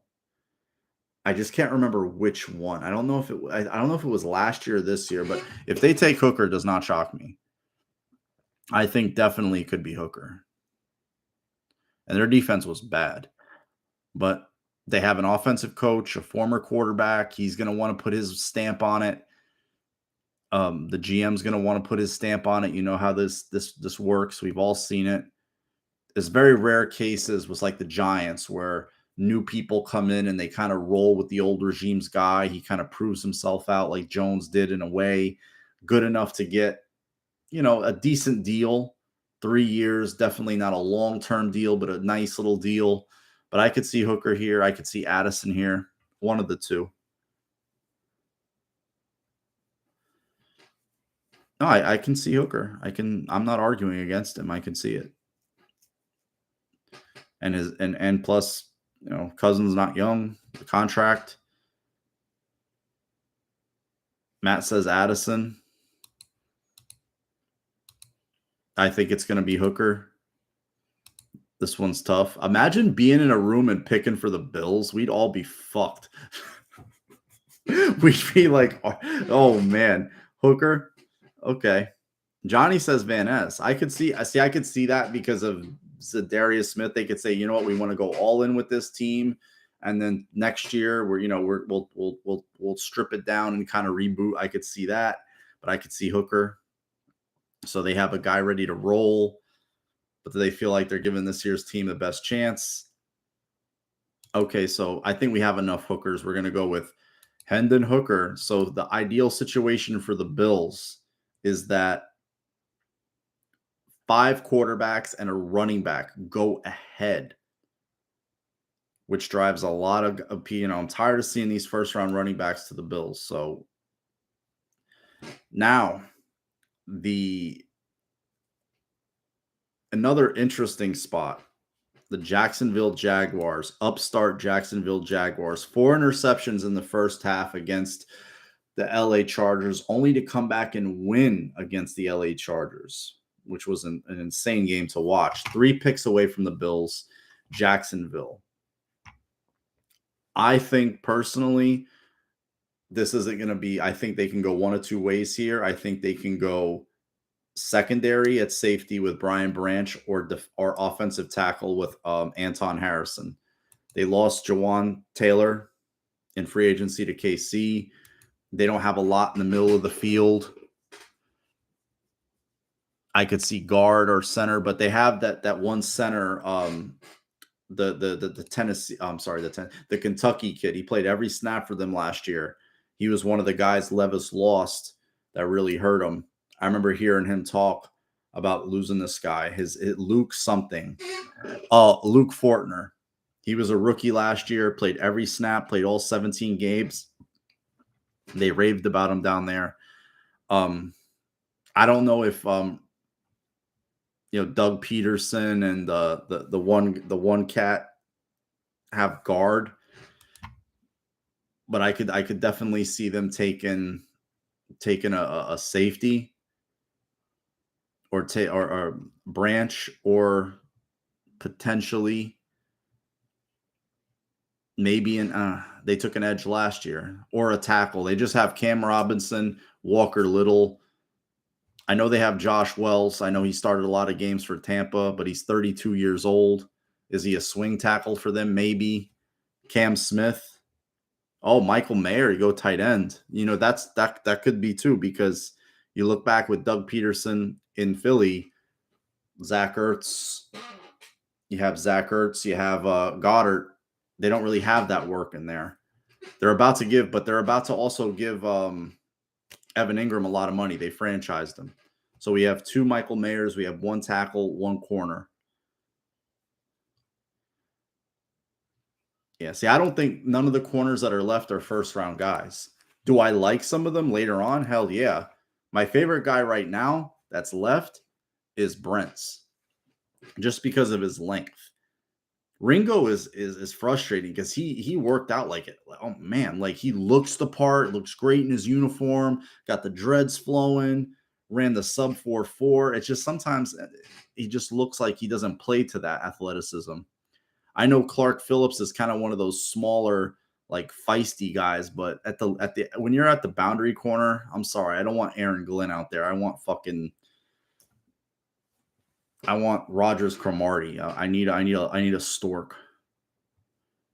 I need a long rangy guy. That's why I said Branch, because he can play like pretty much every position in the middle, in the secondary, whether it's free, strong. He can play all three levels. Comes downhill as in tackles. Can play slot corner. That's why I felt like it could be Branch. Yeah, and they released Shaquille Griffin. That's why I think it's Branch. Because Shaquille did those kind of things with them, because that kid Campbell was playing a lot of boundary corner for them. I think that kid had a pick six in the play. I think he did against Dallas, but don't hold me to it. I honestly think, gun to my head, they would take ugh, this is tough. See, Kincaid is too much. He's too much like Evan Ingram. Addison is still on the board. Osiris Torrance is still on the board.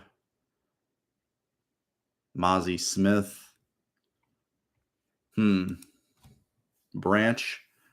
What's up, Al? How you doing, bro? We're doing a little bit of mock here. See, I think it's gonna be Branch, but I would say it's gonna be Branch. One more Branch will do it, and then we'll roll to a couple of picks away from the Bills.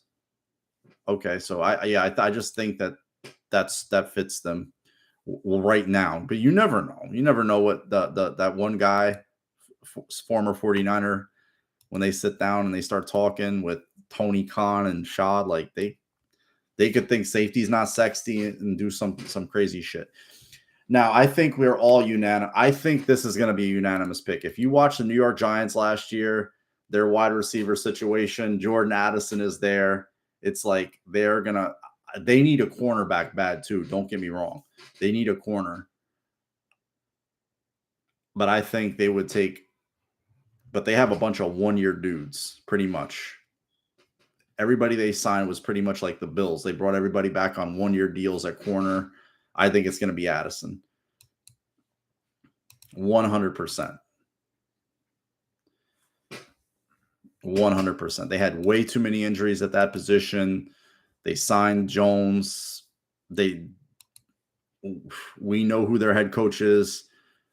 If you look at the Isaiah Hodges was their biggest impact at wide receiver, and that's saying something. Sterling Shepard was re-signed, but his Wan'Dale Robinson has the ACL. He was a rookie last year. He's not going to play till like after the midway point, maybe even longer. Darius Slayton was kind of rejuvenated with them a little bit, but he had the big drop in the playoff game. Came back and made some plays. Wow, look at all the former Bills wide receivers they have. Shit.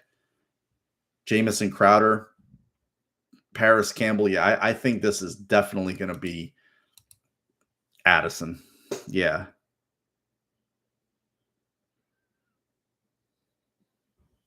They could. I see. I think they're going to take a corner.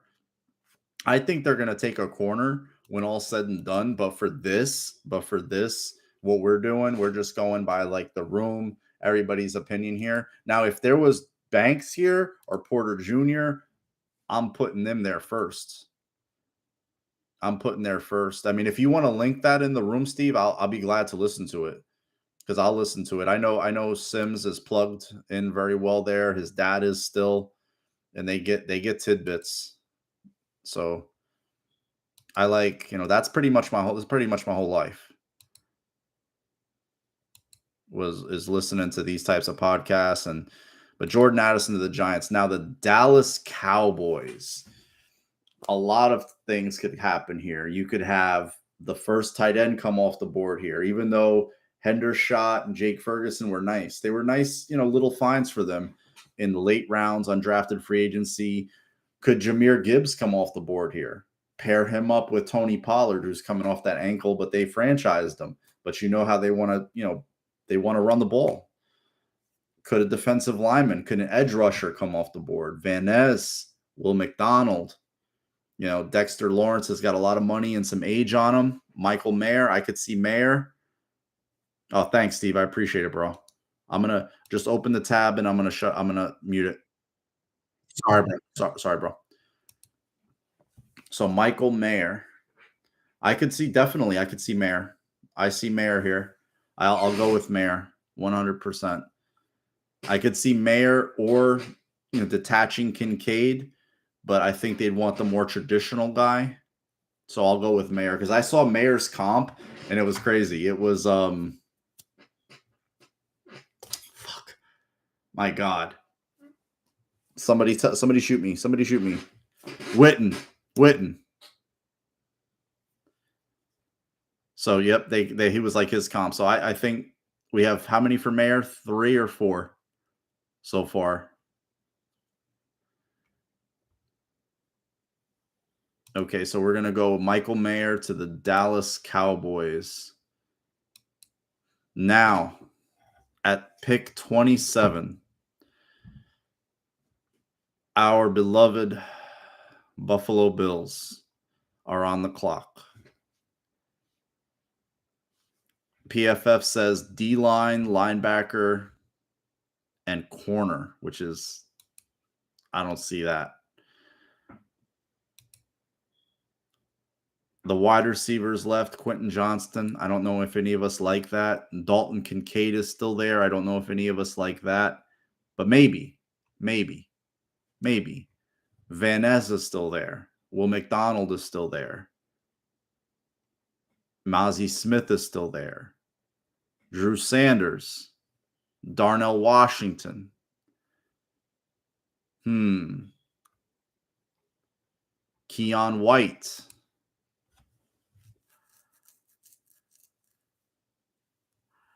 There's no way I'm going to pick Jack. I could not sign on. Jack Campbell to me is a second round guy. I am not picking Jack Campbell. We have 2 Jack Campbells, but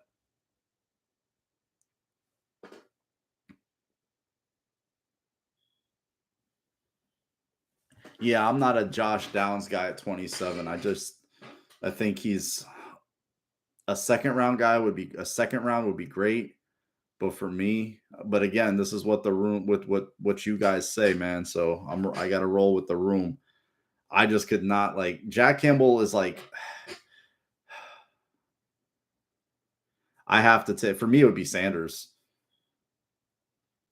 I'm taking the younger guy, the more explosive guy, the bigger athlete, the guy who played in the SEC, former Bama guy. He was the second. He was the number 1 athlete coming out of high school. The second was Darnell Washington, 9.5 sacks last year. He's a little bit younger than Campbell, but I just don't.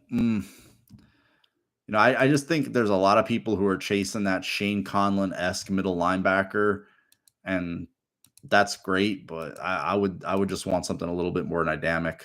Van Ness, Smith, or yeah, right. Kincaid. Kincaid's back scares me, Jake, man. Steve says Mozzie Smith. I could see that. For me, I think it's going to be Drew Sanders. I think he gives you some of what Vaughn gives you off the edge. He can play middle linebacker. He can come down and rush off the edge, or he can bail out and cover legitimately. You could throw him, Bernard, or Klein and Milano on the field with Vaughn, Gregory, whoever else next to him, Phillips, Oliver. Trade down. We can't. We have to stay with the pick.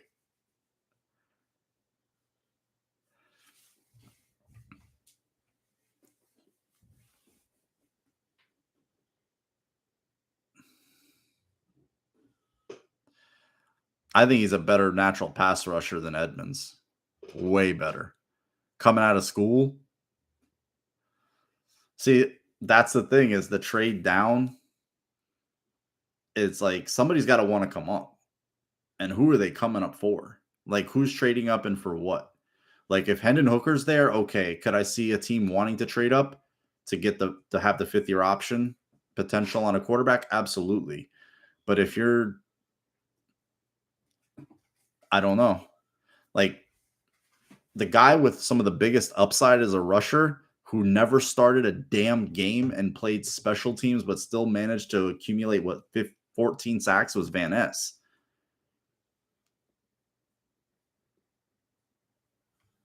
And then I know Kincaid's insane and he runs all over the place. I would take Washington before him because the guy is basically a 6 offensive lineman, would be a red zone nightmare, played with a great tight ends at Georgia already, so he knows how to work in a 2 tight end system where he's not the guy.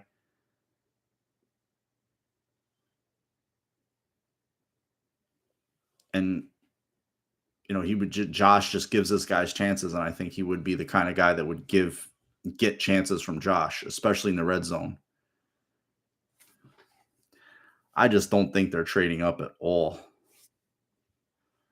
Yeah, I saw it. I don't like it either. It's not Doug. It was a Lance Zerlines. I don't see that at all. He's nothing like him. The kid played quarterback in high school. I think he's just a little bit looser dude. He's still a little raw, yeah, but be that as it may, like if gun to my head, like out of this group, I would be down to. And if you're taking Van Ness, you've got to trade Boogie or AJ. You can't, because you know Shaq is going to play. Yeah, but how many linebackers are truly ready to come in and play, Johnny? But Patrick Willis and Luke Kuechly, that's why those guys are, Devin White, that's why those guys are getting taken in the top 10. It's just, if not, you're drafting guys. You look at some of the best middle linebackers, and Sanders has pass rush ability, edge ability. He's a good run and chase guy too. I've seen him diagnose some screens and settle down in zones. Yeah, and for a guy who wants a lot of money, I don't know. The way their defense kind of fell off a cliff, he looked like he got a little heavy too. Sometimes teams, they get soft on champagne. But I'm gonna go, for me, it's either Darnell Washington or Drew Sanders here, guys. I think it's kind of one or the other. What say you guys? Darnell Washington or Drew Sanders? We have one Sanders, one Washington. I mean, how many times last year? I'll make my final case for both. We know that they tried before Josh broke out in 2020. We know for a fact, because it came from his own mouth, they tried to sign Greg Olsen because of the Carolina ties. He went to Seattle because Russell Wilson was already established, felt like they were closer. Josh hadn't broke out yet. He says he regretted that. The next year, that same year, as a matter of fact, they said, okay, they brought in Croft. They still had Lee Smith, and Knox hadn't quite broken out yet. Knox was still, at first year out of his rookie year. And that was a COVID year. He was really struggling with injuries and stuff like that. Next year, they tried to sign Gronk. He goes to Tampa to play with Brady. Defaults. They win a Super Bowl. But they tried that. They tried to do a 1-year, $10 million deal. He chose to go to Tampa and pay with Brady. So he's going to do that. But that almost happened. And then the following year, 2021, with Sweeney, but Knox breaks out. Has a big year. Remember, in the second half of that year, they were only carrying one tight end for like the second half of the year. They only had one tight end on the whole active roster. So if Knox would have went down in any of those games, they basically had no tight ends. They were playing with Tommy Doyle as the extra tight end because he caught the thick 6 touchdown, remember? Now this past year, the O.J. Howard signing doesn't work out. Quentin Morris plays a lot more than we think he's going to play. Not a lot, but he plays a decent amount. How many times did we hear last year? Now reporting eligible. Number 68 has reported eligible. How many times did we hear that? We heard that a lot. And they would always run play action out of it. But you know Bobby Hart's not going to do anything. Do you know how many touchdown passes Josh has to tight ends? And this is not including the playoffs, because if you include playoffs, it's way more. He has 32 touchdowns in the last 3 years to tight ends. That's Lee Smith, Dawson Knox. You can throw Reggie Gilliam playing a little tight end, but I know he played fullback. Washington stays in, plays edge, can set the edge in the run game. He's and the thing is, he's used to playing with another tight end who's dominant, Brock Bowers. Like, if Brock Bowers is in this draft, he's gone already. He's used to that. That's fine for him. Remember Josh's first completion of his career? Remember it? It was to 6'6" Logan Thomas. It was to Logan Thomas. That was his first completion. And when Josh broke out, remember that Rams game? He was throwing tight ends to Lee Smith, Tyler Croft. Josh has 32 touchdown passes to tight ends. Only 3 of them have come outside the red zone. So who's he looking for in the red zone? He's looking for tight ends. Where was the Bills' bugaboo last year? Tight end. Not tight end, but red zone. Josh would throw jump balls to guys that weren't there to go up and get them. So I'm a psychopath, Johnny.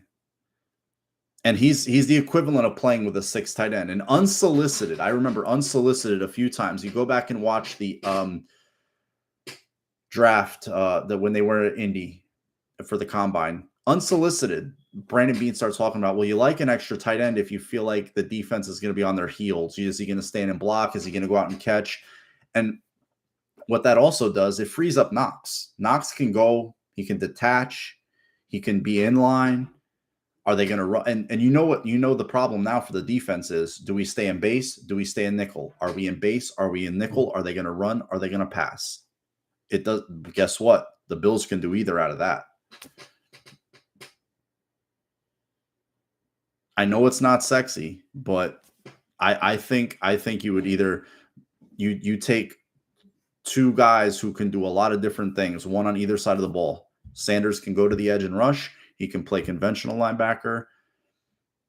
I don't think he's as refined as Washington is at this current point, but they were the number 1 and 2 athletes coming out of high school when they were recruited. 1 to Alabama, 1 to Georgia. I think, you know, I just think it's too prohibitive, Johnny. It's the money. It's like, where are you going to find the money? What's the compensation going to be? I think it would be just, in an ideal world, you could, but I just don't think, I think it's a pipe dream you sell fans. I think it's going to be Darnell Washington. I say Darnell Washington. You don't know what you have in Terrell Bernard or Balin Spector. You re-sign AJ Klein. You cut off your nose to spite your face.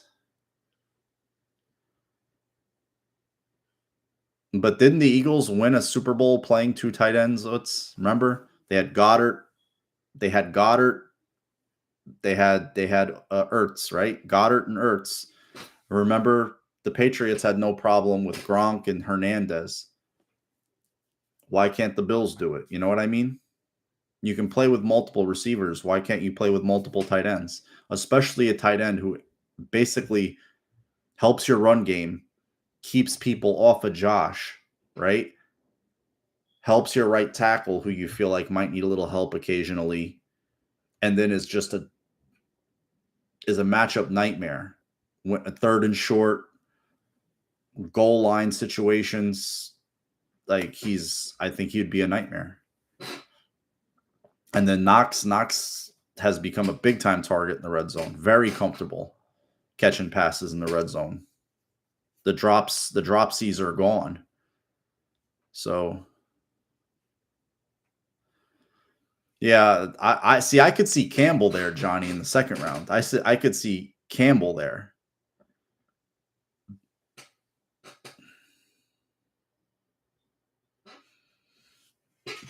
Mm. I'm just saying I don't think there's a lineman left. It's right now for the Bills to take in the first round, whether it's a tackle or they're not going to take a guard now, or they might take Tipman in the second rounds because I know they had him in for a 30 visit. They liked him. And I swear they tip picks on One Bills Live. If you listen to them talk and the guys they fall in love with, I don't care what they say. Just Mozzie Smith. It's Mozzie Smith. Bercy is a sneaky pick. Like on Thursday, if Bercy is there, I'd be interesting to see if they would pull the trigger. But I think Washington is a guy, like, again, number 68 has reported eligible. That's all I think about. And the things that they've tried to do with OJ Howard, trying to sign Gronk, trying to, while Knox was still getting his feet wet and establishing himself, you had Croft, Lee Smith trying to sign Greg Olson, but now Knox is the veteran. Knox is in year 5. He's established himself. I'm just, where do we go, guys? Where do we go? The clock is ticking. Where do we go? Pick 27. Darnell Washington, Drew Sanders, Mozzie Smith. Trevor says Washington. I'm letting you guys roll with this one. And then I'll co-sign whatever one. True.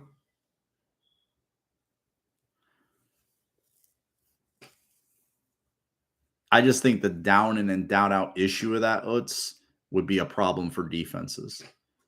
I mean, are you going to go into 3 wide? Could Knox, could Washington come off the field sometimes? Yeah, here and there.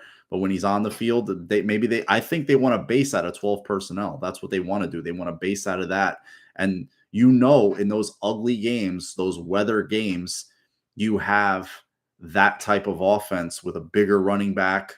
Now you got the explosive guy, true explosive guy in Cook. You have the bigger back with Harris, who's used to running in rough weather games, isn't a fumbler quite like Motor was. Then you have Josh. It really, your offense just takes on a whole nother dimension.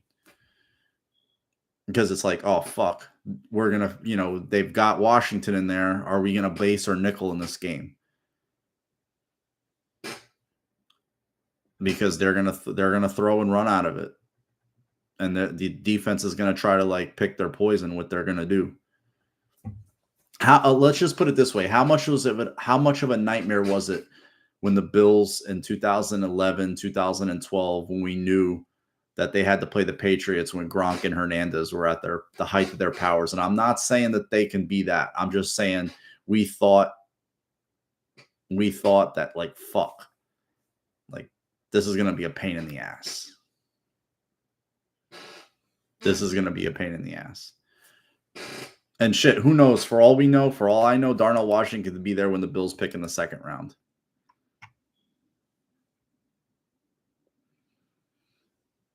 I would like a defensive tackle too, man. I would too. Because I don't think defensive tackle is that heavy. I know they brought in a few, but I think in real life shortlist, if they're all there, I'll be totally honest with you. I don't think it would be Washington in real life. I think in the second round, yeah, but just for this is us. I think it would be Sanders or Brzee if they were there. Sanders or Brzee. That's who I think it would be in real life. And in Brandon Beane, Sean McDermott's little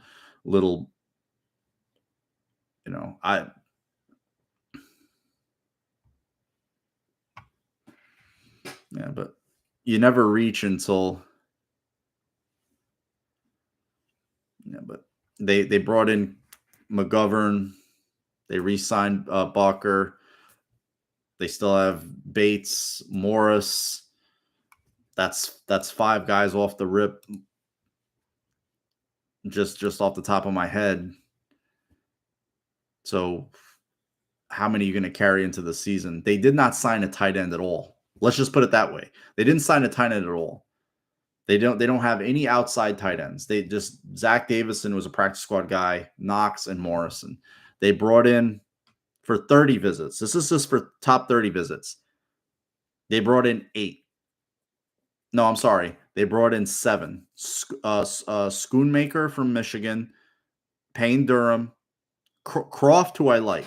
I like Tyler Croft a lot. They brought in Luke Musgrave, Mayer, and Washington. So they brought in the big 5 and 2 outlier guys, 2 like mid-round guys. Defensive tackles, I didn't see that they brought in Brzee. They brought in Mozzie Smith, Perkins, Zach Perkins. They brought in Jacqueline Roy, Dexter, Javon Dexter, wildly inconsistent out of Florida. He looks the part, definitely. So we're in a tough spot here, guys.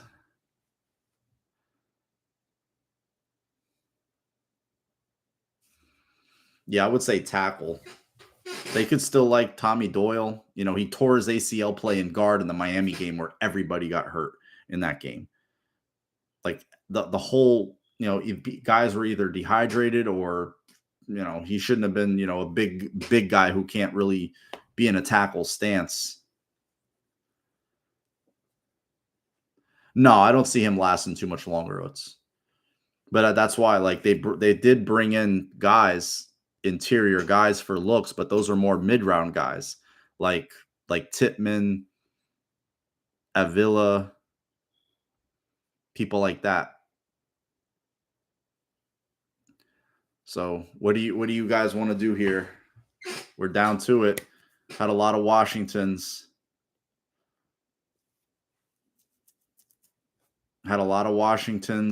One Sanders. I think I convinced everybody. I talked everybody into Washington with my bullshit.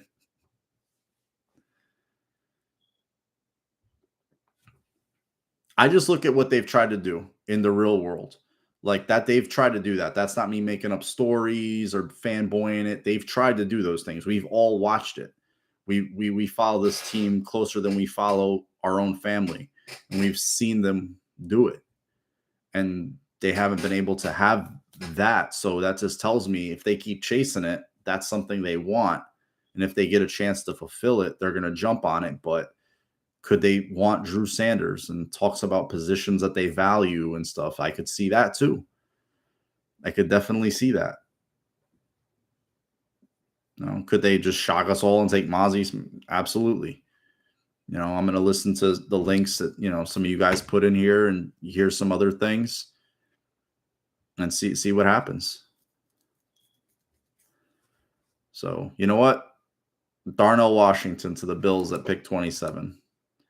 So the second tight end comes off the board ahead of Kincaid. He is a freak of nature, catches everything in sight, used to playing second fiddle in a 2 tight end system at a big program, 2-time national champion, the equivalent of playing with a 6 offensive lineman when he's on the field. A devastating run blocker. Go watch him push the sled and the other tight ends push the sled. It's completely different. And 4 picks left, guys. Or we can just stop right here and just have fun with it. 3 tight ends. Did we go 3 tight ends in a row? No. Oh, you think? Oh, so now you think the Bengals are going to take Kincaid? Oh shit.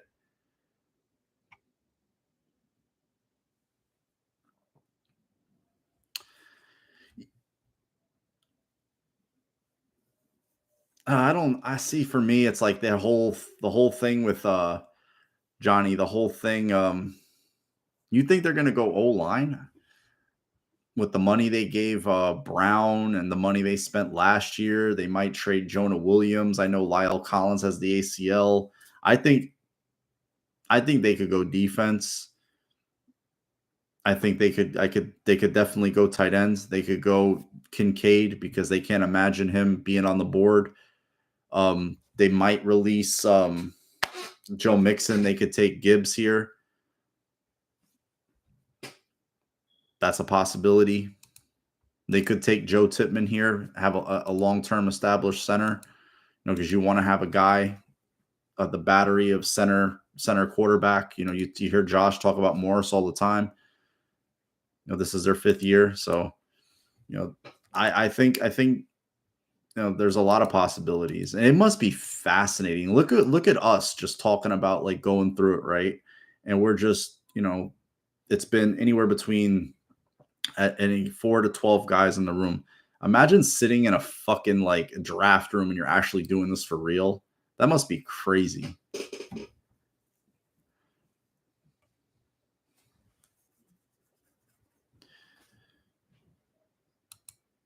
He was actually he was actually not bad. He was not bad, and like I don't know who rates the most, but I liked him when he was at Penn State, and he plays a lot of. But that's another thing, the position flexibility. Played center, played guard. It's like you're not. Let's just say Morris gets hurt. Now you have both of your guards who could play and slide over. You know, as opposed to bringing in Van Ruten, who nobody was not good, and then Bates. You prefer to try to keep him there, but I actually like Bates at center. I don't think he's bad at center at all. But I think the Bills are going to draft an interior lineman 100%. I think they're going to draft a lineman at some point. Yeah, within the first 4 rounds, I would say. I think they're going to draft an offensive lineman. At worst 5. And they only have picks till 6. They don't have a 7th round pick. But if they trade down, I definitely think they're taking a lineman. And they don't forget they brought in David Edwards, and he started. He started for the Rams until he got injured.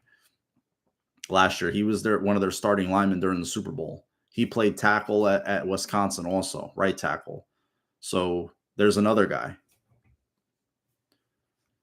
So I think they have some more versatile options than they had last year, and better quality overall.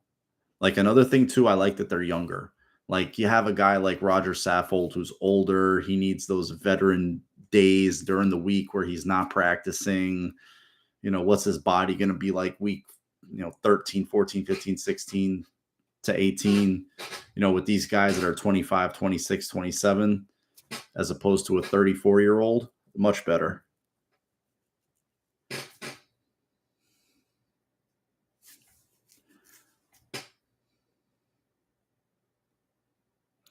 Yeah, Johnny, that's kind of like where I'm torn. I like the idea of having guys who are versatile, but then also the idea of like, okay, but is he just a purple belt at everything and a black belt at nothing?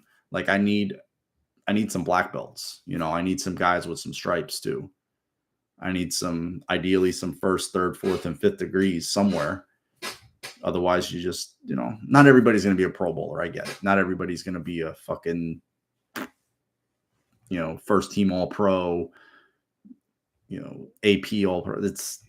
We like it, but that's not the case. A lot of teams are made up of Jags. So, fuck, Vegas is winning. Okay, Winnipeg scored a goal. That's good.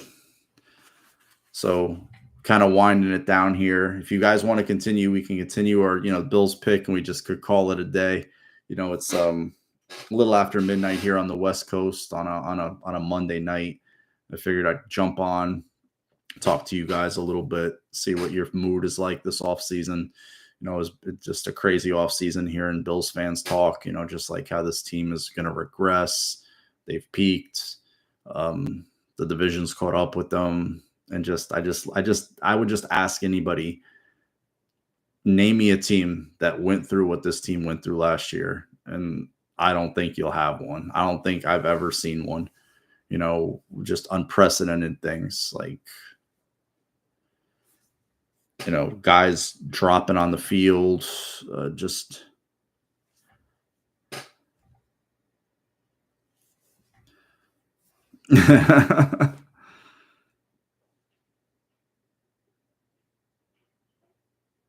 Yeah, it just wasn't gonna happen. I just didn't see in the cards like the money that he got.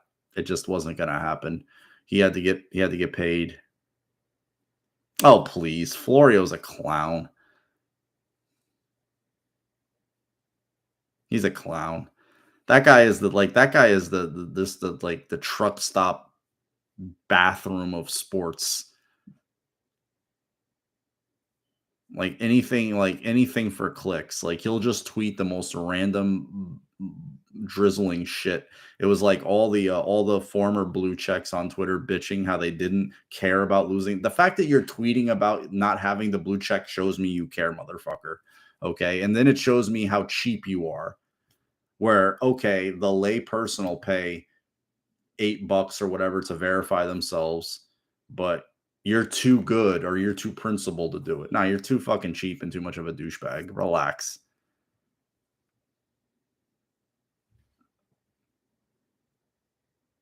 Oh, please.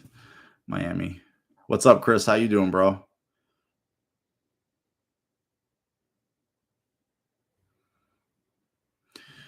That's that's why I say Washington. He's a weatherproof player. Weatherproof player, man. And not many people want to come play in him, but gotta be thanks, man. I appreciate it. I try not to be like a lot of these cats. Like I say this a lot. Like I'm not gonna do a video for everything they do. And I get consistency and stuff, but I'm not here to market myself or like I've told you guys so many times, put myself out there, try to make money and pimp myself for what, you know. I'm not that interesting. I'm not that eloquent. I'm not that important. Yeah, he's a weaselly motherfucker. I can't stand him. He's the type of dude like you'd feel like you'd have to like delouse if you were in the same room with the motherfucker. He looks like what he is, a scummy lawyer. That's what he looks like. He looks exactly like what I no, I don't know if he's a lawyer, but he just looks like a scuzz. I think he's an amazing three, a great three, but last year with the high ankle and just I know he re-aggravated it a time or two and wasn't getting the same kind of separation. I like the Trent Sherfield signing. Oh God, can't stand it. Just it's just all just junk sports. That's why, dude. Media in general is. I'll tell you, like in the UK, for example, I think I've told you this. Everything that happens in Europe kind of always kind of like filters into like with sports anyway, trends. Like the fans in Europe are what drive fan media is what drives sports media in Europe. Does Sky Sports and BBC Sky Sports have some former player shows and some yeah, but that's it. A lot of people they bring on, a lot of interviews they give are to these big ass fan sites, fan channels on YouTube, and they have Patreons and Discords and all kinds of stuff like that, like with hundreds of thousands of views. Like you look at some of these like Liverpool channels and stuff, some of them have 500,000 subscribers and just tons and tons of traffic. It's crazy the numbers that they do over there. Yeah, he's a kid, man. Gabe Davis is a kid. Digress to that. Yeah, trolls. For them, it's just about making them staying relevant. Generating traffic, generating buzz, and whatever they say, do, and think and feel. It's like I don't care. Like I'm just going to do stuff to inflame. And Bills fans are easy to incite. They're easy. They're an easy bear to poke and get a reaction out of. So, what do you think's going to happen? He's just one of those people. You know what you get. You know what you're going to get with him. Like if the Bills beat KC in the regular season again, it's going to be like, okay, yeah, congratulations, Bills. You beat them, and you're not going to win in the playoffs. So hang the banner. He's going to say what he said last year. That's what he's going to say. It's going to be the same old rhetoric. But a lot of Bills fans just let themselves be easy targets. You can't react to everything everybody says on Twitter, man. Don't do that. Twitter's a dark place, man. All right, guys, I'm gonna jump off of here. It's midnight, half past midnight. I appreciate you guys staying on with me. I know a lot of you guys, got caught off guard by this, but that's kind of what I am. I'm kind of a rando, like a weirdo who comes on and off every now and again. But I'll definitely be on Thursday. I'm gonna definitely be on Thursday. I'll be on during the pick. I'll be on during the lead up to the pick. We can bullshit for a little while. We'll be on to bullshit after. We can listen to Bean and McDermott talk. I appreciate that, Johnny, because there's a lot of Bills sites now, and I'm sure those guys do their thing, man. Night, bro. Night, Doug. Love you guys, man. Chris, you too, bro. And everybody just wants to see this team win. Everybody has different ideas and opinions about what the team should and shouldn't do. I'll just say I was the first. I'm still the oldest Bills fan channel on here. I'm not. I know I started off with MMA and stuff, but 2006, 2005, 2006, really. But I can't believe how long ago that was now, 17 years ago. But been doing Bills videos for 16 years. I say I've got a lot of them beat in terms of longevity and durability. But anyway, you guys take care, man.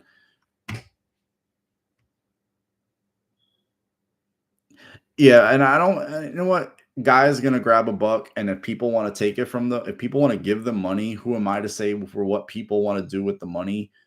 But I'm not gonna do that. That's not gonna ever be me. I'm never gonna do that. I'm not gonna be like, hey, you're a super chat. I'm just gonna read what you type for $1, $5, $10. And I see some of the super chats the soccer channels get. It's crazy. Some people give them $100, €100. And if it's American money, they'll give them 100 American. It's $100. It's I'm not going to do that. I'm just never going to do that. If they do that and they do something with it, whatever. But me, I'm just not going to be that guy. All right, guys, love you all. Go Bills. We are 3 days away, so we will see. We'll see what happens. But you know what? Friday and Saturday are just as important. I mean, Matt Milano, Gabe Davis, Taron Johnson, Stephon Diggs was a day 3 pick, I believe. So those days are just as important. I mean, the bulk of your team is going to be day 2, day 3 guys, and then the unknown. You get a second draft class with undrafted free agency, and I know he wasn't a lifelong Bill. But while he was a Bill, he was very good. Jason Peters. So that's always possible, man. Take care, guys. Go Bills. Love you all. And see you Thursday. What do you think, Ramius? I know